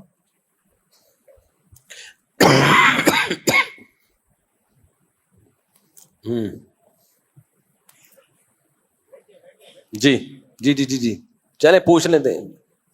چلیں چلیں. السلام علیکم. وعلیکم السلام. مفتی صاحب مائک قریب کریں. جی جی السلام علیکم مفتی صاحب. وعلیکم السلام. مفتی طارق مسعود صاحب. مفتی صاحب میں کیا نام ہے ہیلتھ ڈپارٹمنٹ کے ادارے میں ہوتا ہوں, ریڈیولوجی میں ہوتا ہوں. تو آپ سے مختلف قسم کے 2 سوال ہیں. تو جیسے کہ ہمیں بتائیں, پہلے میں اپنے ڈپارٹمنٹ کے حوالے سے سوال کروں کہ میں ریڈیولوجسٹ ہوں, ایکس رے ٹیکنیشین ہوں آپ ڈپارٹمنٹ. تھوڑا قریب کر لینا. جی جی جی تو ایکس رے ٹیکنیشین ہوں. تو ہمارے پاس جو الٹرا ساؤنڈ روم میں جو ہے نا کیا نام ہے پیشنٹ آتے ہیں فیمیل کے لیے. اچھا فیمیل جو پیشنٹ ہوتے ہیں وہ ظاہر سی بات ہے, میں نے بھی تھوڑی تحقیق کری ہے کہ الٹرا ساؤنڈ فیمیل جو ہے مرد کر سکتا ہے, وہ اپنی جگہ ٹھیک ہے. بٹ کیا نام ہے پیشنٹ جو ہے نا, اچھا پہلی بات یہ کیا پیر خانہ کعبہ کی طرف رکھ کے, پیر اگر خانہ کعبہ کی طرف ہو اس میں کیا نام ہے پازیٹیو ہے ریئیکشن یا نیگیٹو ہے؟ پہلے آپ سے یہی سوال کرنا ہے. اگر انسان جب لیٹتا ہے اس کے خانہ کعبہ کی طرف پیر ہونے چاہیے, درست ہے یا نہیں؟ میں آپ سے یہ یعنی کہ جب وہ بیٹ ہے نا ہمارے کیا نام ہے الٹرا ساؤنڈ کا, تو اس کا رخ جو ہے نا ہوتا ہے کیا نام ہے خانہ کعبہ کی طرف. ابھی میں وہاں پہ چھوڑ یعنی کہ یہ سمجھے کہ چھوٹا ملازم ہوں, تو اگر میں وہاں پہ درخواست دوں تو کسی حساب سے دوں, اور ادھر جو بیت الخلا بنے ہوئے واش روم وغیرہ وہ بھی خانہ کعبہ کی طرف رک کر کے بنے. تو اس مطابق آپ سے رائے یہ لینی ہے کہ میں اپنے ڈپارٹمنٹ والوں کو یا اوپر گورنمنٹ کو کیسے اطلاع دوں. رہی دوسری بات یہ, پہلے آپ اس کا جواب دیں پھر دوسرا سوال کرتا ہوں. بھائی اگر مریض کے پیر قبلے کی طرف ہوتے ہیں ٹیسٹ کرتے ہوئے تو ہونے دیں. اب اس میں بھرج ہے, اس کو اتنا بڑا مسئلہ نہیں ہے. نارملی ہم جب بیٹھیں تو پاؤں قبلے کی طرف نہیں کرنے چاہیے. Okay okay. لیکن مریض کو اب آپ کیسے ہٹائیں گے؟ پورا ہسپتالوں کا پورے بیڈ کا سیٹ اپ اور وہ ساری مشینیں دائیں بائیں, ٹینشن ہوگی. تو ادب و آداب کا مسئلہ ایسا ہے کہ آسانی سے ممکن ہے تو ہو جائے, نہیں ممکن ہے تو آداب میں اتنا زیادہ یعنی ہم اوپر آگے اطلاع نہیں کر سکتے, کوئی اپلیکیشن کر لیں, کوئی مسئلہ نہیں ہے. مریض کے پاؤں قبلے کی طرف ہو بھی جائے تو اتنا بڑا. اچھا اچھا. دوسرا کوشچن یہ مفتی صاحب, ہمیں جناب نبی کریم صلی اللہ علیہ وسلم نے بتایا کہ فرشتے جو ہے پاک ہے, اور کہ یعنی کہ رائٹ لیفٹ دونوں سائڈ پہ, بہت سائڈ پہ جو ہے نا وہ ہوتے ہیں, عصر سے لے کے مغرب, عصر سے لے کے فجر تک, فجر سے لے کے عصر تک. ہم جو کچھ بھی بولتے ہیں, جو کچھ بھی اسپیکنگ کرتے ہیں وہ سب لکھتے ہیں. یہ ہمارا ایمان ہے کیونکہ نبی صلی اللہ علیہ وسلم خاتون نبی نے. سیدھے پوائنٹ پہ آ رہا ہوں پیسے, یعنی کہ جب فرشتے ہیں پاک, ٹھیک ہے, وہ اشرف المخلوقات کے ساتھ ہیں. تو جب ہم بیت الخلا میں جاتے ہیں, جو آج کے جو نوجوان ہیں جو یہ سمجھے کہ موبائل کے بغیر تو بیت الخلا میں جا نہیں سکتے, بٹ سیدھا یہ کہ جب موبائل میں جاتے ہیں تو اکثر ایسا ہوتا ہے کہ کال وغیرہ آ جاتی ہے, ان پہ فون آ جاتے ہیں, یہ بات وغیرہ کرتے ہیں. تو جب ہم ان سے اسپیکنگ کرتے ہیں, بات کرتے ہیں یا کچھ بھی بولتے ہیں یا فلاں XYZ تھوڑی بات کریے, 5 منٹ بات کریے, تو آج کے ٹائم میں جو ہے نا تو عاشق لوگ تو کافی ہیں, اس میں فون پہ لگے ہوتے ہیں واش روم. تو آپ سے کوشچن یہ, جب فرشتے پاک ہیں تو جو کیا نام ہے باتھ روم میں جو بھی بات ہوتی ہے تو فرشتے کاؤنٹ کیسے کرتے ہوں گے؟ دیکھو فرشتے اگر باتھ روم میں نہ جائیں تو کوئی بات نہیں ہے. اللہ نے ہمارے اعمال کی حفاظت کا انتظام فرشتوں کے علاوہ بھی رکھا ہوا ہے, ٹھیک ہے نا. فرشتے یہ تو حقیقت ہے بدبو والی جگہوں پہ نہیں جاتے, تو پلیز انٹرفیئر نہیں کریں. تو اللہ خود بھی تو نوٹ کر رہا ہے نا سب چیزیں. اچھا مفتی صاحب, دوسری بات یہ کہ میں ابھی حیدرآباد سے آیا ہوں. حیدرآباد میں جامشور والے سائڈ سے ماشاء اللہ سے کافی کچھ پرابلم تھی. یہ سیدھی بات ہے, زندگی سے ایک ہی شکایت ہے, آپ ملو کافی دیر سے ملو, لیکن اللہ بہتر کرے گا, ہدایت کرا. تو دوسری بات یہ آپ سے ملاقات کرنا چاہتا ہوں پک کے حوالے سے. چلیں پھر بتاؤں گا آپ کو, ٹھیک ہے, جزاک اللہ. مفتی صاحب میں فرائیڈے والے دن, اچھا ابھی تو مائک کسی اور کو پکڑائے نا, آپ میرے کو وعدہ کریں کہ آپ نیکسٹ ٹائم ہاں ملاقات ٹھیک ہے, ٹھیک ہے, انشاءاللہ صحیح. السلام علیکم. وعلیکم السلام. بیٹی کو دینے کے لیے زیور کچھ خریدا تھا, اس کی زکوٰۃ پابندی سے دی ہے. بچی کو دینے کے لیے زیور خریدا تھا تو اس کی زکوٰۃ آپ دیں, پابندی سے ابھی تو آپ کی ملکیت میں ہے نا. جی, اب اس کا نکاح کر دیا, انشاءاللہ بقرعید کے بعد رخصتی ہے, اب زکوٰۃ کی کیا صورت ہوگی؟ جب تک اس کو ہینڈ اوور نہیں کیا، آپ مالک ہیں تو آپ نے زکوٰۃ دینی ہے. جب اس کو ہینڈ اوور کر دیا تو بچی کو چاہیے جس دن اس کو سونا ملا اسلامی تاریخ یاد رکھ لے، وہ لکھ لے، اور ہر سال پھر وہ اسی اسلامی تاریخ پہ زکوٰۃ نکالے. یعنی رخصتی سے پہلے پھر میں ہی دوں گا؟ اس کا رخصتی سے تعلق نہیں ہے. اگر اس کو دے دیں، اس کے قبضے میں دے دیں، پھر لے کے رکھ لیں بے شک، تو پھر اس پر آپ پر زکوٰۃ نہیں آئے گی. ٹھیک ہے، چلے بھائی میں آج بہت تھکا ہوا ہوں یار. Thanks for watching. Don't forget to like, comment, share and subscribe to Mufti Tariq Masood, famous scholar.